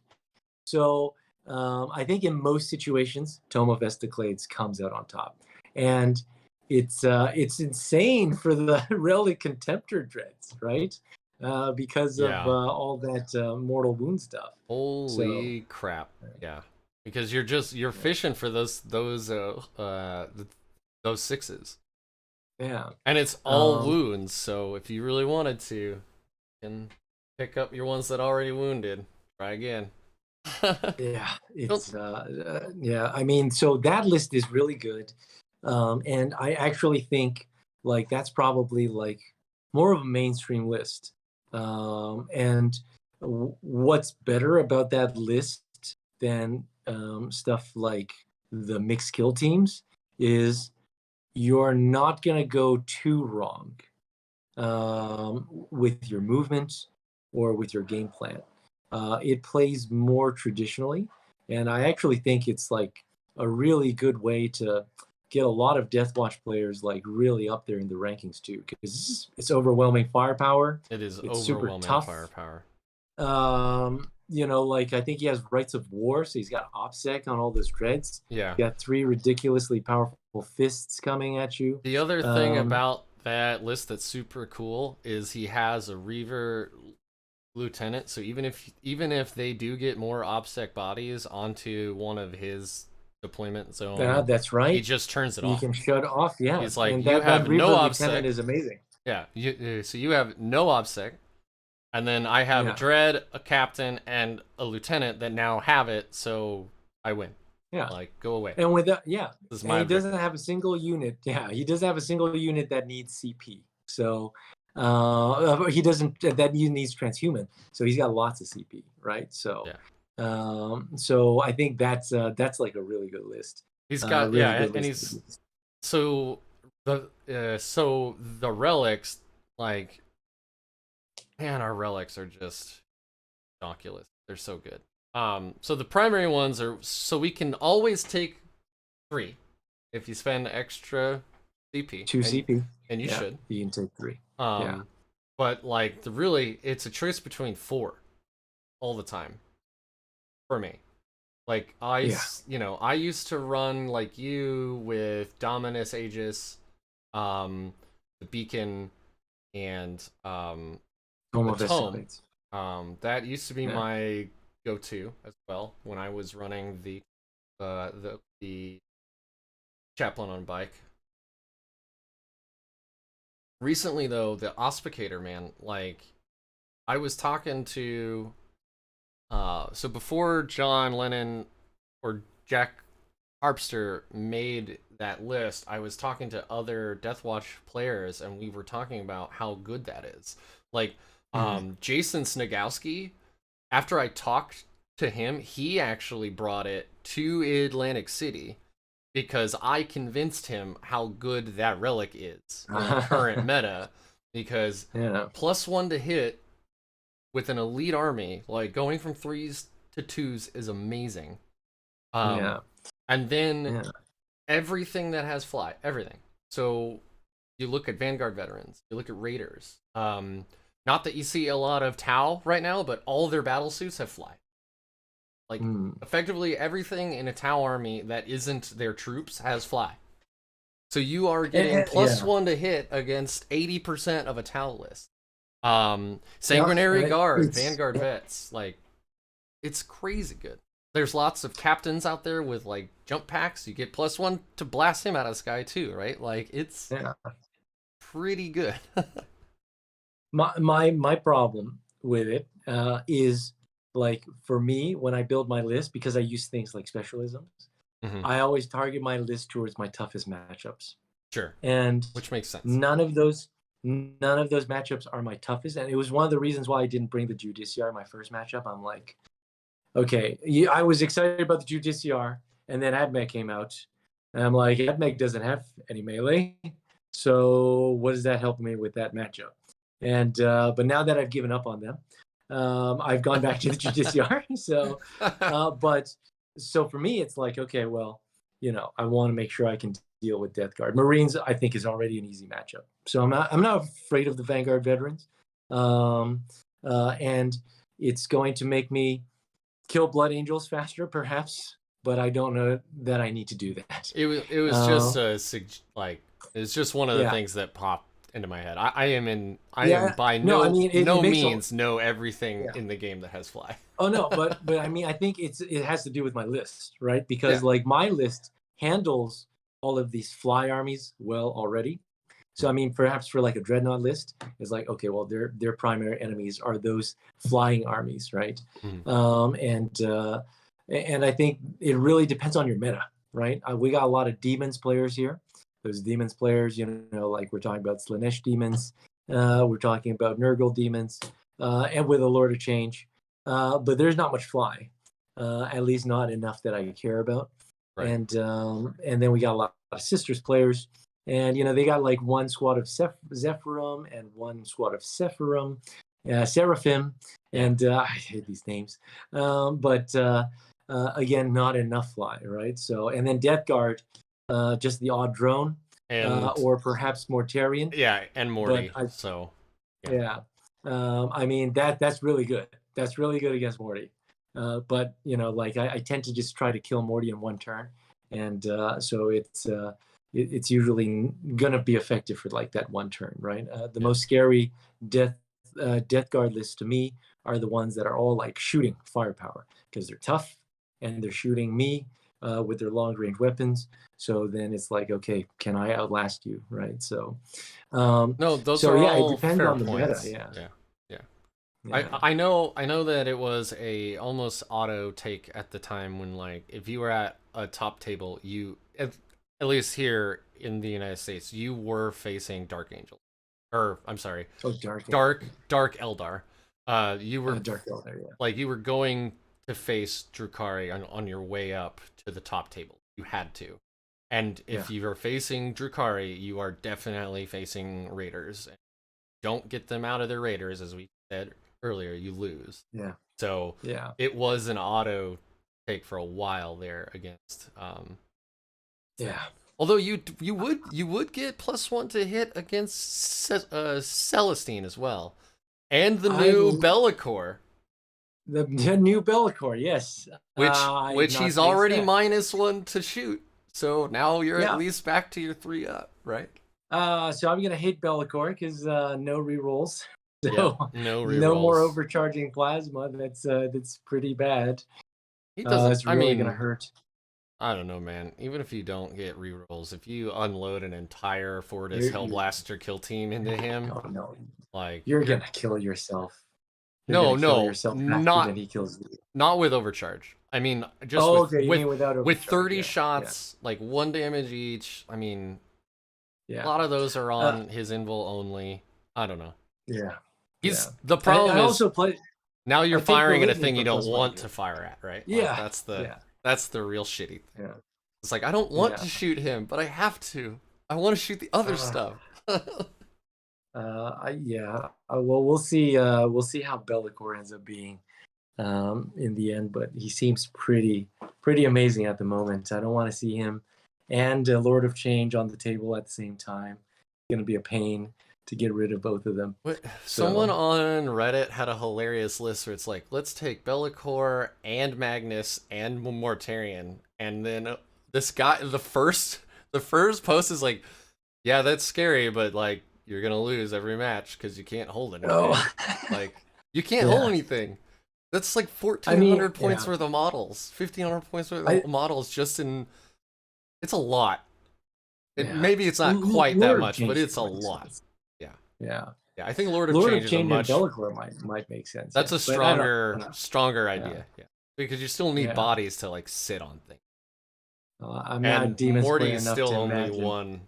one model. Yeah. Yeah. I mean, yeah, that's kind of a skew list. It'll get some people, but probably most of the times it's just gonna be more for fun. Well, you send one biker up, right?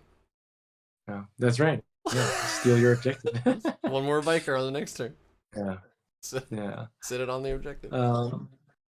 Yeah, I think. Well, I mean, so something like Vorkon, that's definitely like a meta dependent, and which matchup you have trouble with. So for me, it's always been like the tough ground type. I'm afraid I don't have enough firepower to remove you off your objective. So, well, another interesting thing though about the list from John Lennon is that because in our meta, it really matters. I think we're talking too much about things that kind of work for us.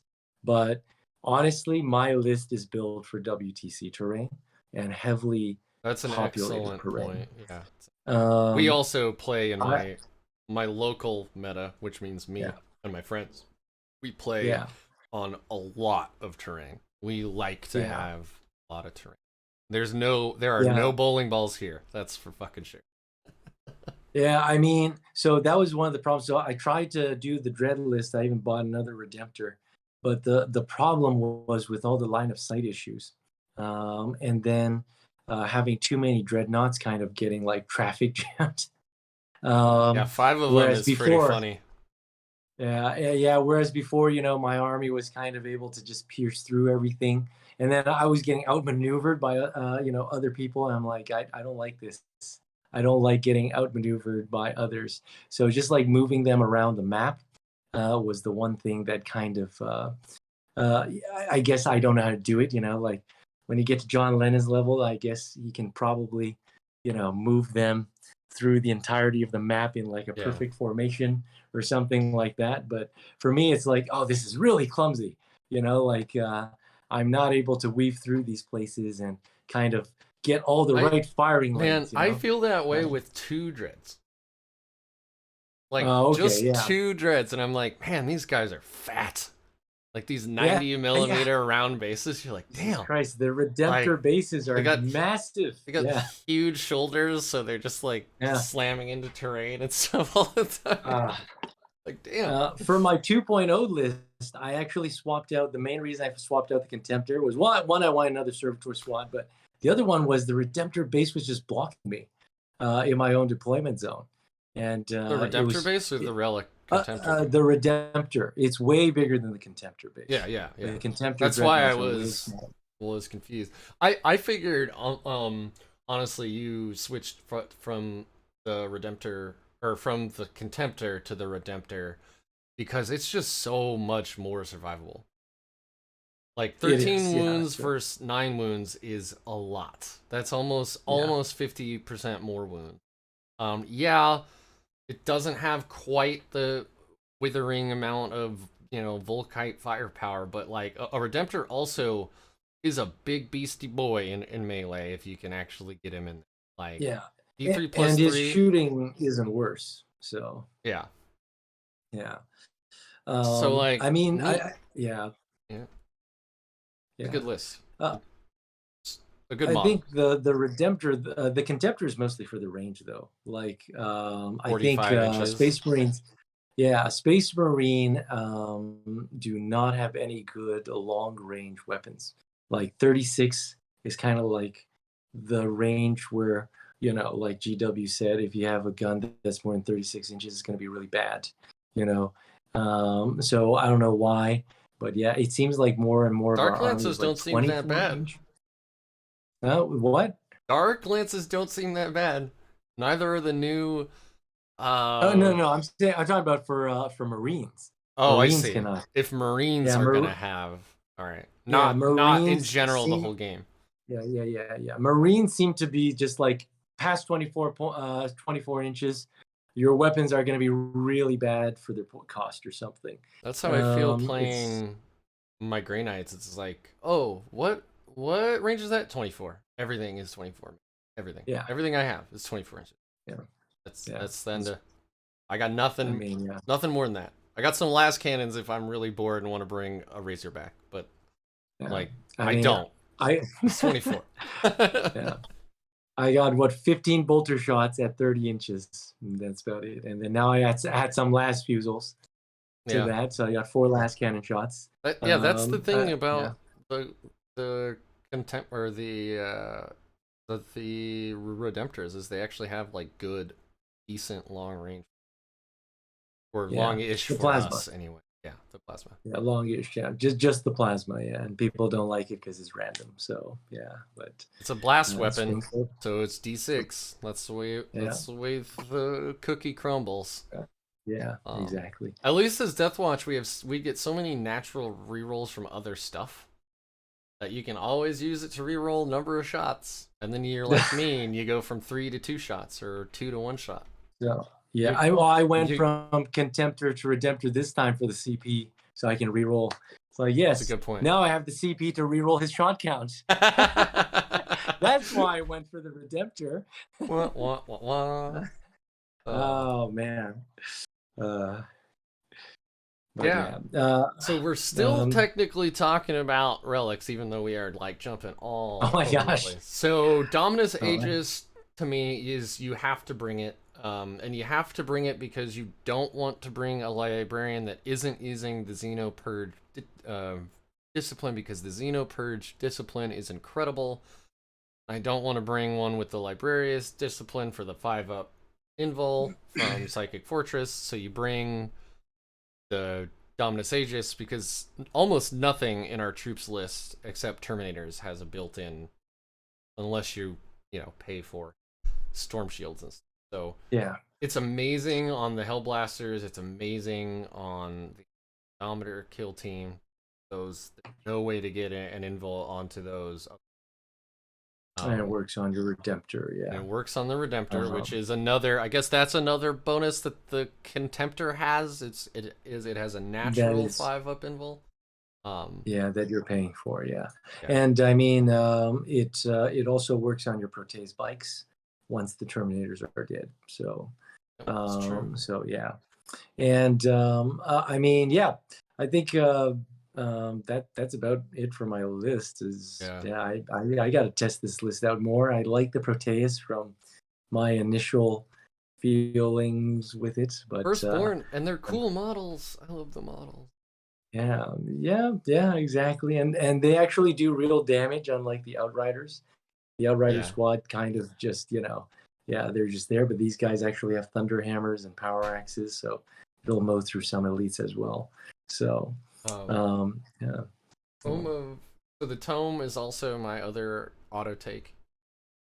Because, like, just damn. Rerolling all wounds against a data sheet. So you say Necron Warrior, and then you just proceed to reroll all wounds against all of those things for that whole phase. Yeah, I mean, you can do it to whatever shows up in front of you. Is that whole turn, even. So yeah, like I want to do it against Scorpec. There you go. Like then I got it against Scorpec this turn. So it's like whatever you want. Yeah. And the Beacon Angelus. You love the Beacon. Not a necessary one. Yeah. For me, switching flanks is too important. I got something heavy on each flank, but then I can double down on one flank as soon as I can see where the opening is. Or if you're like, I don't really want to lose, like I can tell I'm going to lose my 400-point model next turn, so I'm just going to not have it be. Now it's over. Exactly, yeah. The only thing I don't like about the Beacon Angelus is it forces you to bring one really fast HQ. And not to say that the Chaplain on bike isn't good. It is. It's very good. And it's a super wicked model. But it is it's expensive. It is a tax. Right? It's very expensive. It is 140 points. 140 and one CP. I mean, you're getting a lot. Like Wise Orator, so you got 2 up for your litany. Yeah. Master of Sanctities, so you get 2 litanies. So I mean, you're getting lots of value. 140 points is, wow, that's almost a contemptor. I mean, it's almost a contemptor. You're right. Like, if you put it like that, like, whew, maybe I should get a contemptor instead. no, no. I should play more with the beacon, because I've always used it to, like, I'll deploy a melee unit early, back like just in a corner, because I don't like give a shit where it really is, because I know that I'm gonna move it on turn 1. But then in your posts on Reddit and on the Discord, you're like, no, you want to be thinking about like using the beacon turn 2 or 3. You don't want to, like, generally speaking, don't want to just bring it out turn 1. You want to like wait till it's really strategic. Well, one of the really important things, like even today against Sisters, is that as long as you don't use it, the enemy tries to screen everywhere. They're screening really hard, and they get and if they don't, or if they can't, they get really nervous about going anywhere. So it's just the longer you have it, the worse it is for your enemy psychologically. So it's like, oh god, that 10-man Indomitor squad still is just sitting there waiting for me to make a wrong move, you know, like, so yeah. So yeah, definitely hold on to it just to mess with your opponent. Yeah. Very cool. But yeah. So I mean, I've heard some people on the Discord talk about how good Eye of Abiding is. I guess if you really want to bring a slash or a smash captain, I guess it's okay. But you're just like, I feel like you're just doubling down for some 6s. Yeah. Yeah, it's not. I don't get it. So it's not. I mean, if you use what is it? The mastercrafted weapon thing. Xenophase blade, yeah. Okay. Well, so if you use a Xenophase blade, you're already ignoring invulns.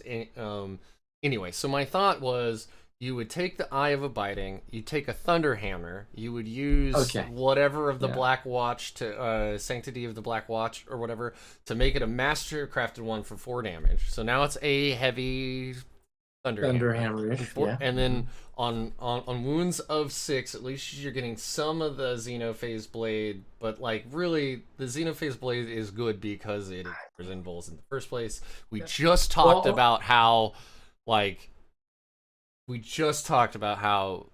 you know, invulns are everywhere right now. So if you can ignore that, that's incredible. And then on a 6, right? Yeah, it's but each time the bear makes an attack, you ignore any and all hit, wound roll, ballistic skill modifiers. So you're hitting on 2s. So you're hitting on 2s instead of 3s with the Thunder Hammer. Now it's 4 damage, but you've like put so much into this now. I guess you can't actually mastercraft. No, you can. No, you can't have 2 relics on the same. No, you take. So you wouldn't do that. You can mastercraft. That's a Warlord relic. So that's one of the available Warlord relics. And then you take Eye of Abiding.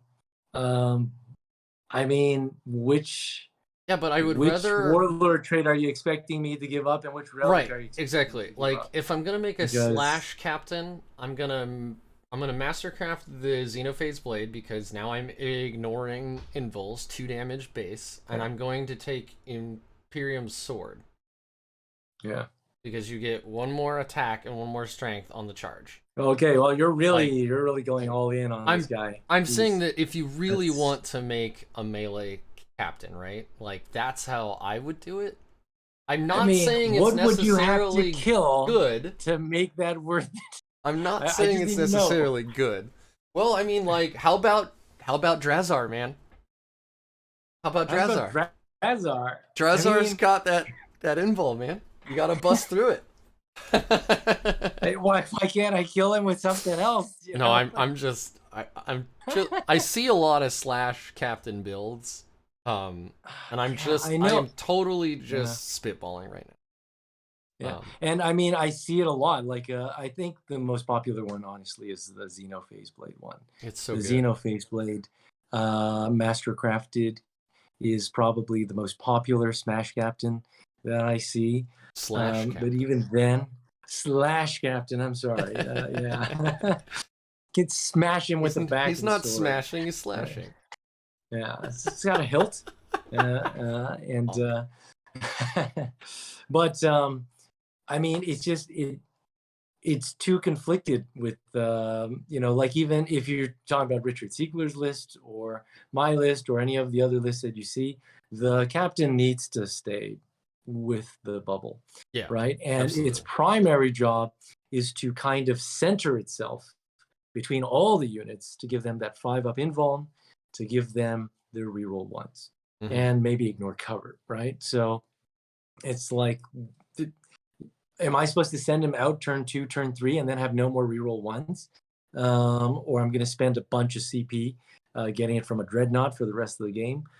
So it just seems like the wrong role. I don't know. It's, yeah, like I use my chaplain and I use my bike captain at the end of the game. By turn 4, turn 5, you know, I don't care if they die. I send them out. I try to hunt down a character for assassinate. I try to take an objective, whatever it is. But, you know, like until I know the game is already, you know, at its end, I wouldn't want to send any of these guys out. Yeah, they're adding too much efficiency to the rest of it. Right? Yeah, I mean, like you can't give up cover pierce. It's literally, to all of my AP1 guns, that's like a 66% damage boost against a 3-up save, you know, and against a 2-up save, that's a 100% damage boost. Yeah. So, I mean, I can't give that up. That's for sure. I don't want to give up Wise Orator because that can be +1 wounding or to hit. I like that you know, you use the captain on bike too, because he also has a massive base, and I think you mentioned it one of the threads, or maybe it was in the Discord, but you mentioned that the Kill Team Cassius bike guy has this this massive base, and I bought him by accident because I thought he was a cool model, and I'm like, hey, Deathwatch biker, I'll make him into a captain. Turns out now he's already modeled with a storm shield. Did you add a storm shield to him? I did, yeah. So he already has one. Yeah, I wanted the Deathwatch one. So I also put on a Deathwatch helmet. I don't know if you can really tell. Yeah. It's a captain helmet. Yeah. So just, you need to saw off that power sword and put a chainsword on it for those sweet 5 points. Yeah, baby. I'm kidding. It doesn't make a difference. No. But yeah. So you got that guy in the middle. You turn him sideways, so his base is like as close to your blobs as possible. Everybody's got like reroll ones. Everybody's got the 5-up invul. You screen him with some chaff, or stick him in a ruin, or like behind a ruin, so nobody can see him anyway. So I mean, he's just tougher. He's tougher than a normal captain as well, and cheaper than a jump pack one. He's cheaper than a jump pack one, which is pretty big. Yeah. It's always funny how much time I spend with the last 15 points in my list, right? It's never like the last 50 or the last 100. It's like, oh god, I need 15 points. Where do I find 15 points? I hate it when there's 2 points left. That's the most annoying thing. That's all the relics, I believe, and it's all the good ones, and then one so-so one. I don't really think the eye is actually. It's interesting, but it's nowhere near as good as those other 4, right? I think the Warlord Traits are pretty good too, and you know, like I love to see other people use different ones. I'm kind of stuck in a rut. I always use Wise Orator. I guess Adept of the Codex is the one that's flexible. A lot of people have been taking the Dark Angels one, which adds 1 AP. Yes. Or reverses So a doctrine. yeah, so That's kind of nice. brilliant Yeah, strategist brilliant in those dreadnought bubble Lists. or those, I don't know what you want to call it, the dreadnought brick list Right, is yeah. insane, because that 1 AP for those relic contemptors, as you said, like, you know, that's Yeah. 100% It's 100% to or 66% damage increase. Yeah. And if you can Yeah, do that exactly. for 3 turns out of the whole game instead of 2, yes, Mm. you have 2 of them, but like Yeah. effectively now you have 3 of them because you've made it so much more efficient, right? Yeah, exactly. So I mean, it's just real good for those lists. definitely good. Yeah, Yeah, exactly. I've thought about bringing it as well, and especially if you put that, like, you put that on the Tech Marine that's going to just be staying with the dreadnoughts anyway. So Yeah. like, You know, he's gonna be doing that every single turn. Like, well, 3 of the turns anyway. But I gotta check. Can you check Real Fist Warlord whoop, trait? whoop, you just we had a bit of a Blip. you Okay. yeah, you started to ask me to check something and then I missed everything after that. What is the Imperial Fist Warlord traits? That is, I actually have it up right, not actively Nice. actively using it. So the Imperial Fist one is Architect of War. It is a 6-inch aura that for Imperial Fist core, while a unit is receiving cover, you get an additional, or each time an attack with an armor pen of -1 is allocated, it becomes armor pen 0. So it's a defensive bubble that only works on like AP1. the salamanders. Yeah, no, I thought it was +1 in cover, but yeah, no. No, So I that think would those be are the. really good if it was +1. I think out of all of the Space Marine ones, Brilliant Strategist, Adept of the Codex, and probably Oathkeeper for the Judicia are the only ones that are useful. Out of the big Warlord traits, I think someone should start using that one that gives us double OPSEC on the kill teams. So somebody, not me. I don't want to try it, but I can't. I used to. I always think that's about it. Ties That Bind, right? I think it's called Ties That Bind. I'm tempted to throw away Wise Orator for it, but every time I'm like, I roll so many 2s when I roll for litanies. So it's just that.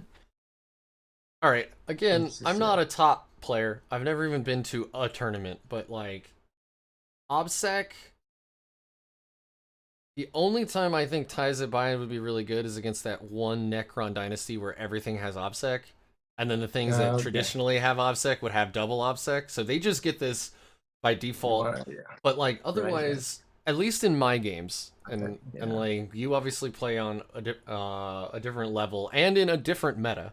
But at least in my games, having any OBSEC at all, like, either you're going to be completely overwhelmed or you already hold it anyway.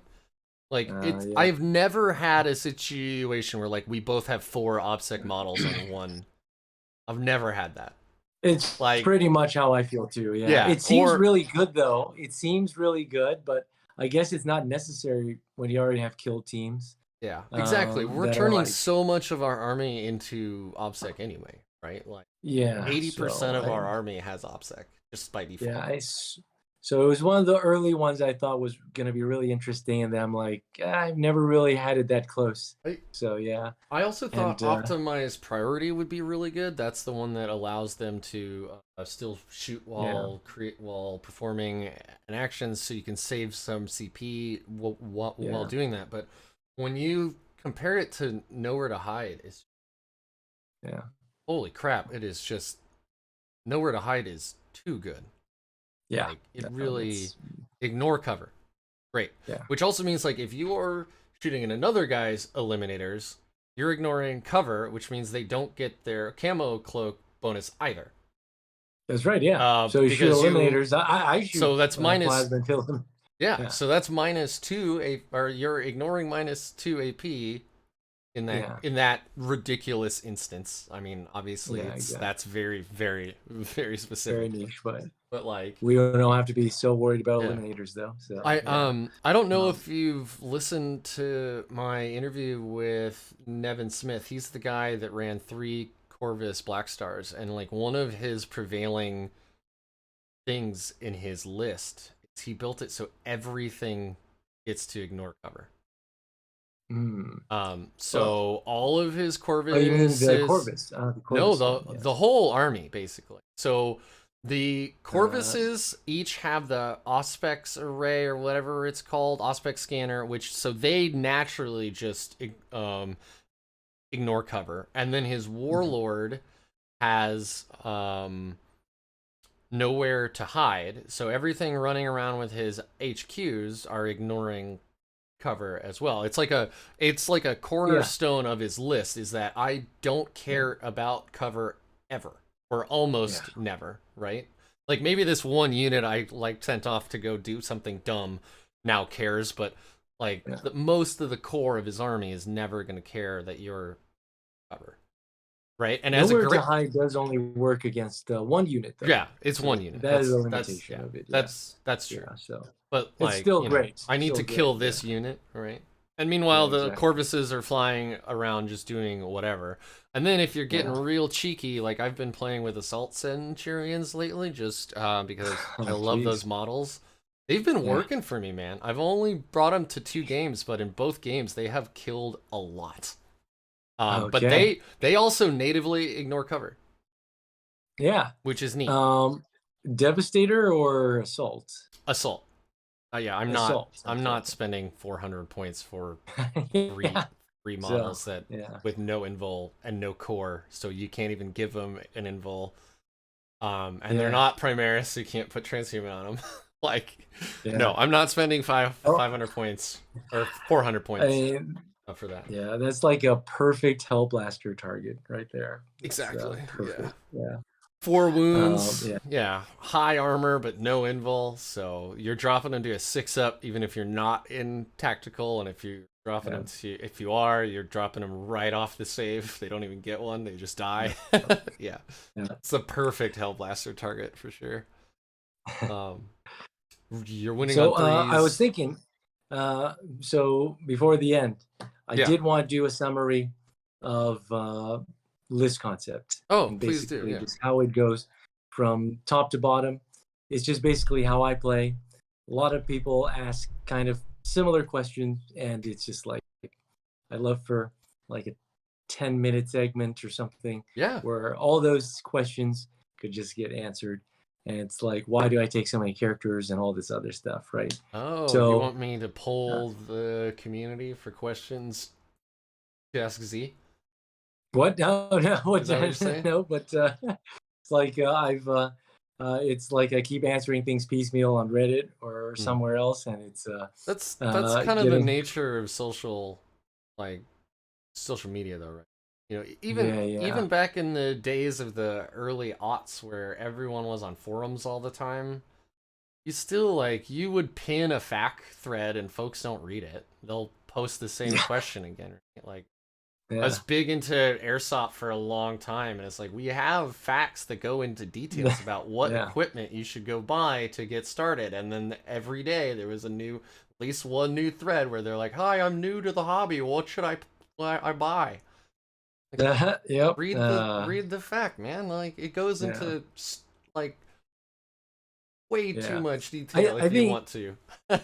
I think what gets confusing about it is that it tends to be responses to different people, and then it all gets tangled up and it's separated. So it's nobody really gets a coherent picture of how everything works together.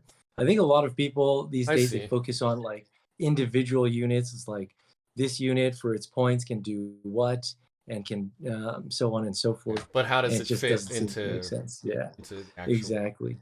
Yeah, and so anyways, but just this is my opinion of how to play Deathwatch. But I feel if we do, if we want to get really high scores, it's probably one of the easiest armies to do so in. And it's mostly a defensive army. I think all the buffs for the kill teams going on in this. Yeah. I've lost Yeah. games because I forgot that I have. Yeah. Like I mean, that's Yeah. completely 100% on me, not a fault of the army in any way. You know. Yeah. Um, But I mean, I think like one of the big questions though is always like, why do you take a chaplain, or why do you take like an apothecary versus, you're just saying you can take like another dreadnought. In fact, if you take both no, of them I out, mean that was you could take another Hellblaster kill team. yeah. So the combined points of both of them. I do keep trying to Uh, make lists where I can shove 2 Hellblaster kill teams.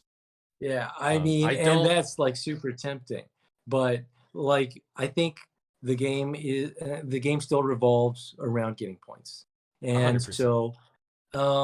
so I mean, I think a lot of the problem is like I did recently see one list that did have 2 Hellblaster kill teams, but then it forgoed the librarian. And so there's two things that I would think are concerning about that, because it doesn't have Beacon Angelus either. So then that means you're going to be spread out.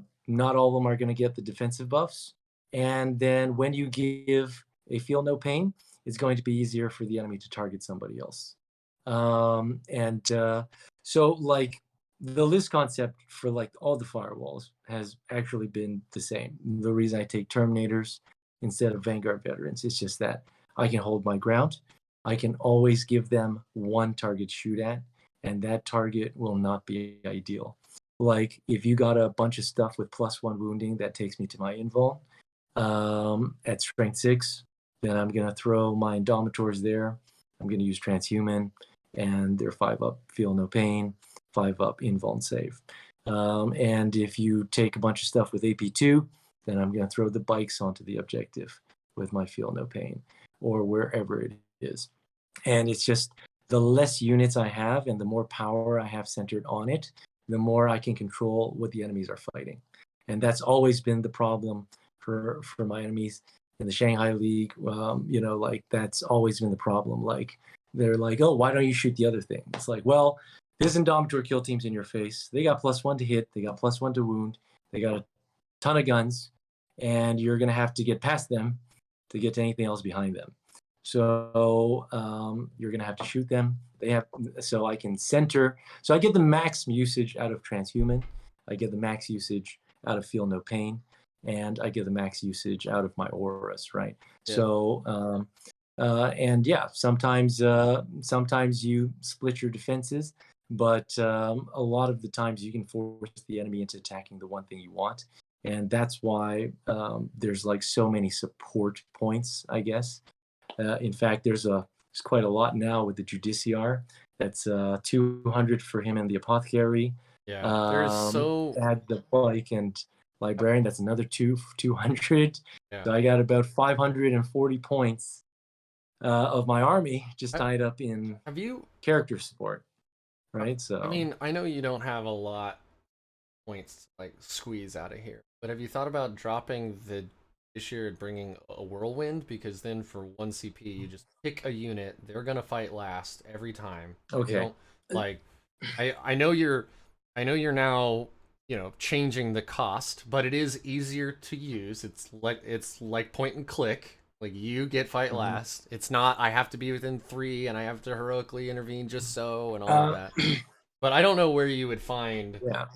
It's 125 for a whirlwind, so you would need to find 40 points somewhere, and that's not. Well, yeah, it's not about the points though. The whirlwind 1, it's harder to protect, and 2, don't function the same way. Oh, sorry. Are you kind? Oh, okay, yeah. No, so the whirlwind, I got you. You select.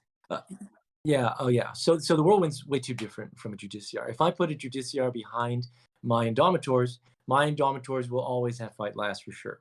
Mm-hmm. If I use a whirlwind, they can choose another unit to charge. If you're fighting Dark Eldar, that's true, because it has to be in the shooting phase that you. Exactly, and so yeah. So I shot your Repentias. Oops, I actually killed most of them. So like, why did I even bother with that? That's and then Yeah, and then another one is you fight Sisters or you fight Dark Eldar. Their models are in transports. You can't shoot them. I was just And gonna then bring that up too. I yeah, had just and made then that yeah, and then connection the on other my one own. is characters, right? Yeah, the other one is characters. You can't target characters. So and plus last time I fought the Whirlwind, they missed all their shots, so they didn't land any hits. It was just all ones and twos. Is it a And requirement to hit? yes, It is. I'm Okay. pretty sure. Yeah, yeah, you I need to. believe you. I've never. I don't even own one. It's just a question I had because folks Yeah. are, I think, gonna see. So yeah, Yeah. that So is an suppression unreliable fire one. when. No. Yeah. Does it need to hit? Each Yeah. time that a model makes an attack, if a hit is scored. So yes, you That's right. must. You Yes. must. If a hit is scored. They really should have removed that because that just shows how lame the Whirlwind is. Well, Uh, maybe it'll get strong again. yeah, I So mean the shot count's been too low. It's just yeah the damn. It's been hard to kill more than one or two intercessors throughout like 5 turns. yeah, I mean, With and that you thing. have to do it with the blast. Not that there There's yeah, you of just do options it that with that aren't weapon. blast anyway. Yeah. It does actually say for the suppression fire strat, it must be a blast weapon from the Yeah. whirlwind. So you have to use Not one the of the heavy blast bolter. ones, which isn't that good. And Yeah, yeah.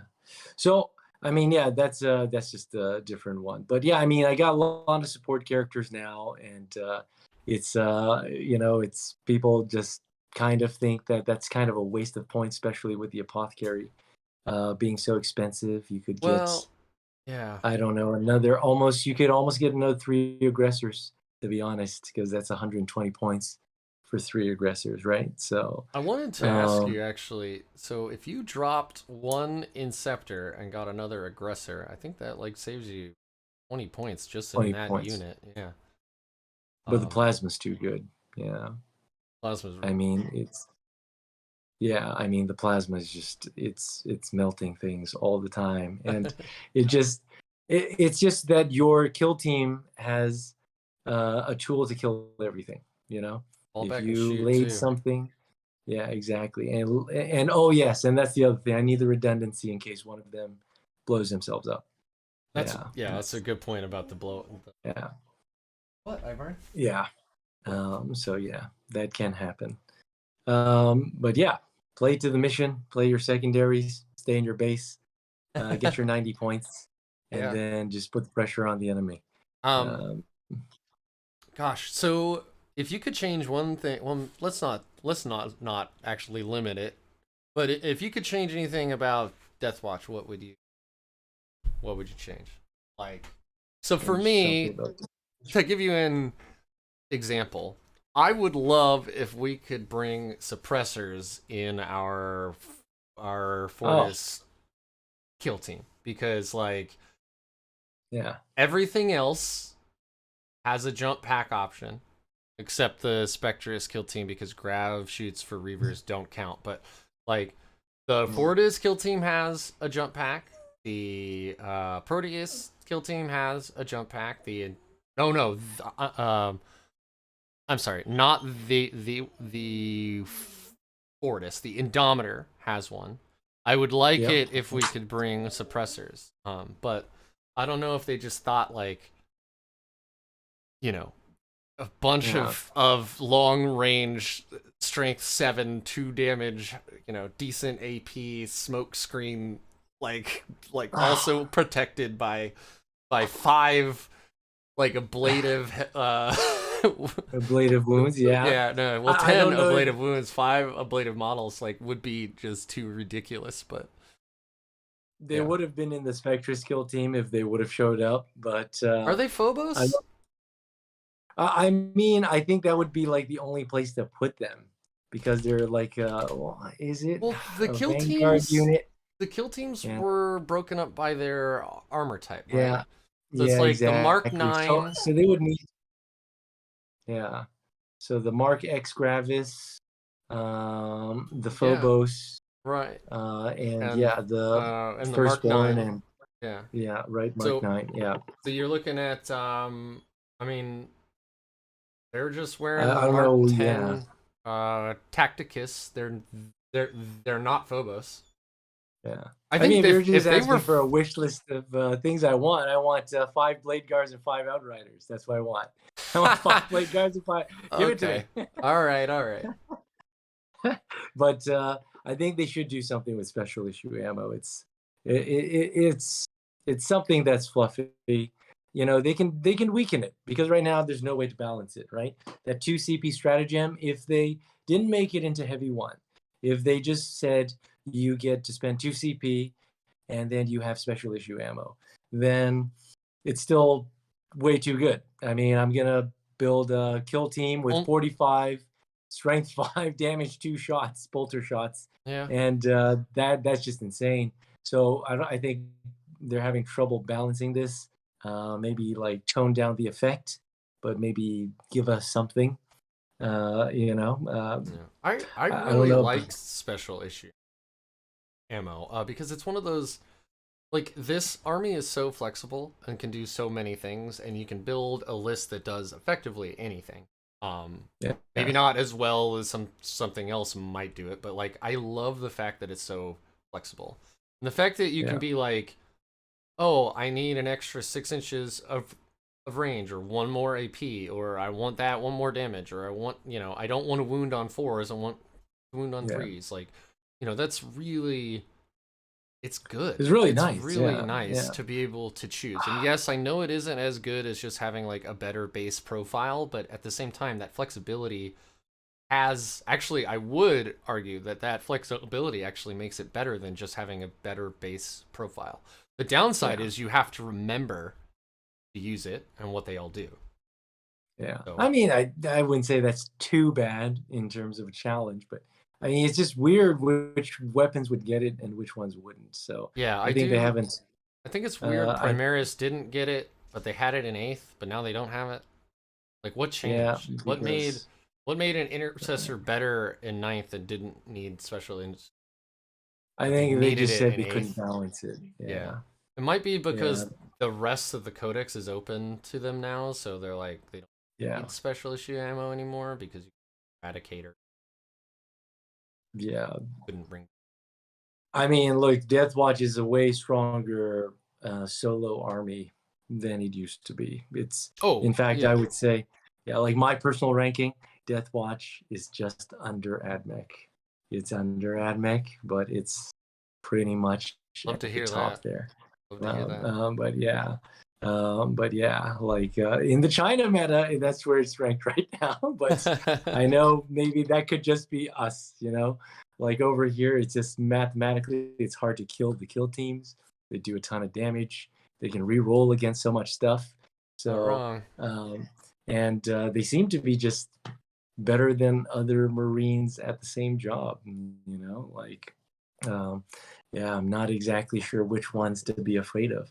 So, I think we can't really ask for too much, even though apparently we're gonna get new rules for the Octavius Warzone. Yeah, I saw Right? that. We'll see. So. I mean, we're definitely. I'll throw up some images here when I edit this. But for those Deathwatch players that missed it yesterday, when Warhammer Community did their announcement for Warzone Octavius, there was a photo of what is likely to be all of the involved armies, and it's Imperial Guard. I can't remember anything else now. Anyway, and then in the far back, in the so far, a bunch of Xenos. Yeah, bunch of things a bunch of Xenos, yeah. to kill. But in yeah. in the far back corner on the right hand side, you can see a Corvus Blackstar, you can see a Watchmaster, and you can see I think 1 kill team. So there's an implication there that when Warzone Octavius comes out, there will be rules changes for Deathwatch as well. And if you do remember the Drakari Menace, one of the reasons they were so amazingly good was some of the combinations of stuff they could do from one of the wars. I think it was it Chirazon?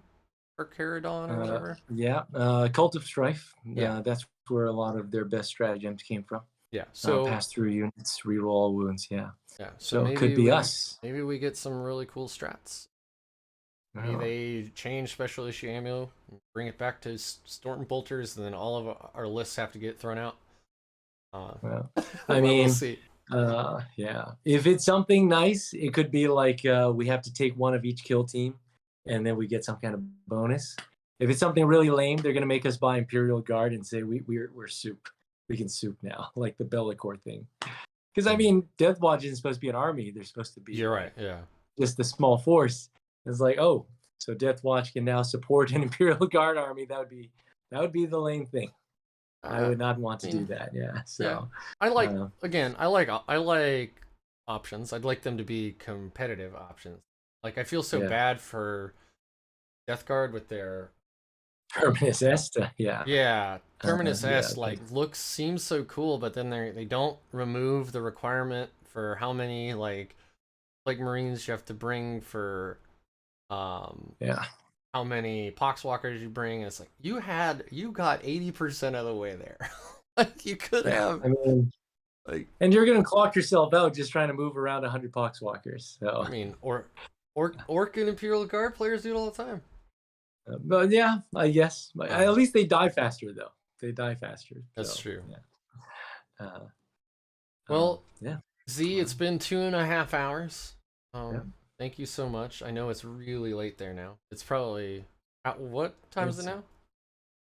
It's almost 1. Jeez. Woo. Yeah. Yeah. So got to work in a few hours. Yeah. I'm gonna let you go to bed. Thank you so much. Do you have any last comments or anything? Deathwatch needs a nerf. Ooh. OP. Ouch. OP. Ouch. I'm kidding, but it's a good army. Stick to it and stop changing your lists. Just keep playing with the same list because Deathwatch takes a long time to master. So if you keep changing your list, you're gonna just throw yourself off every single game.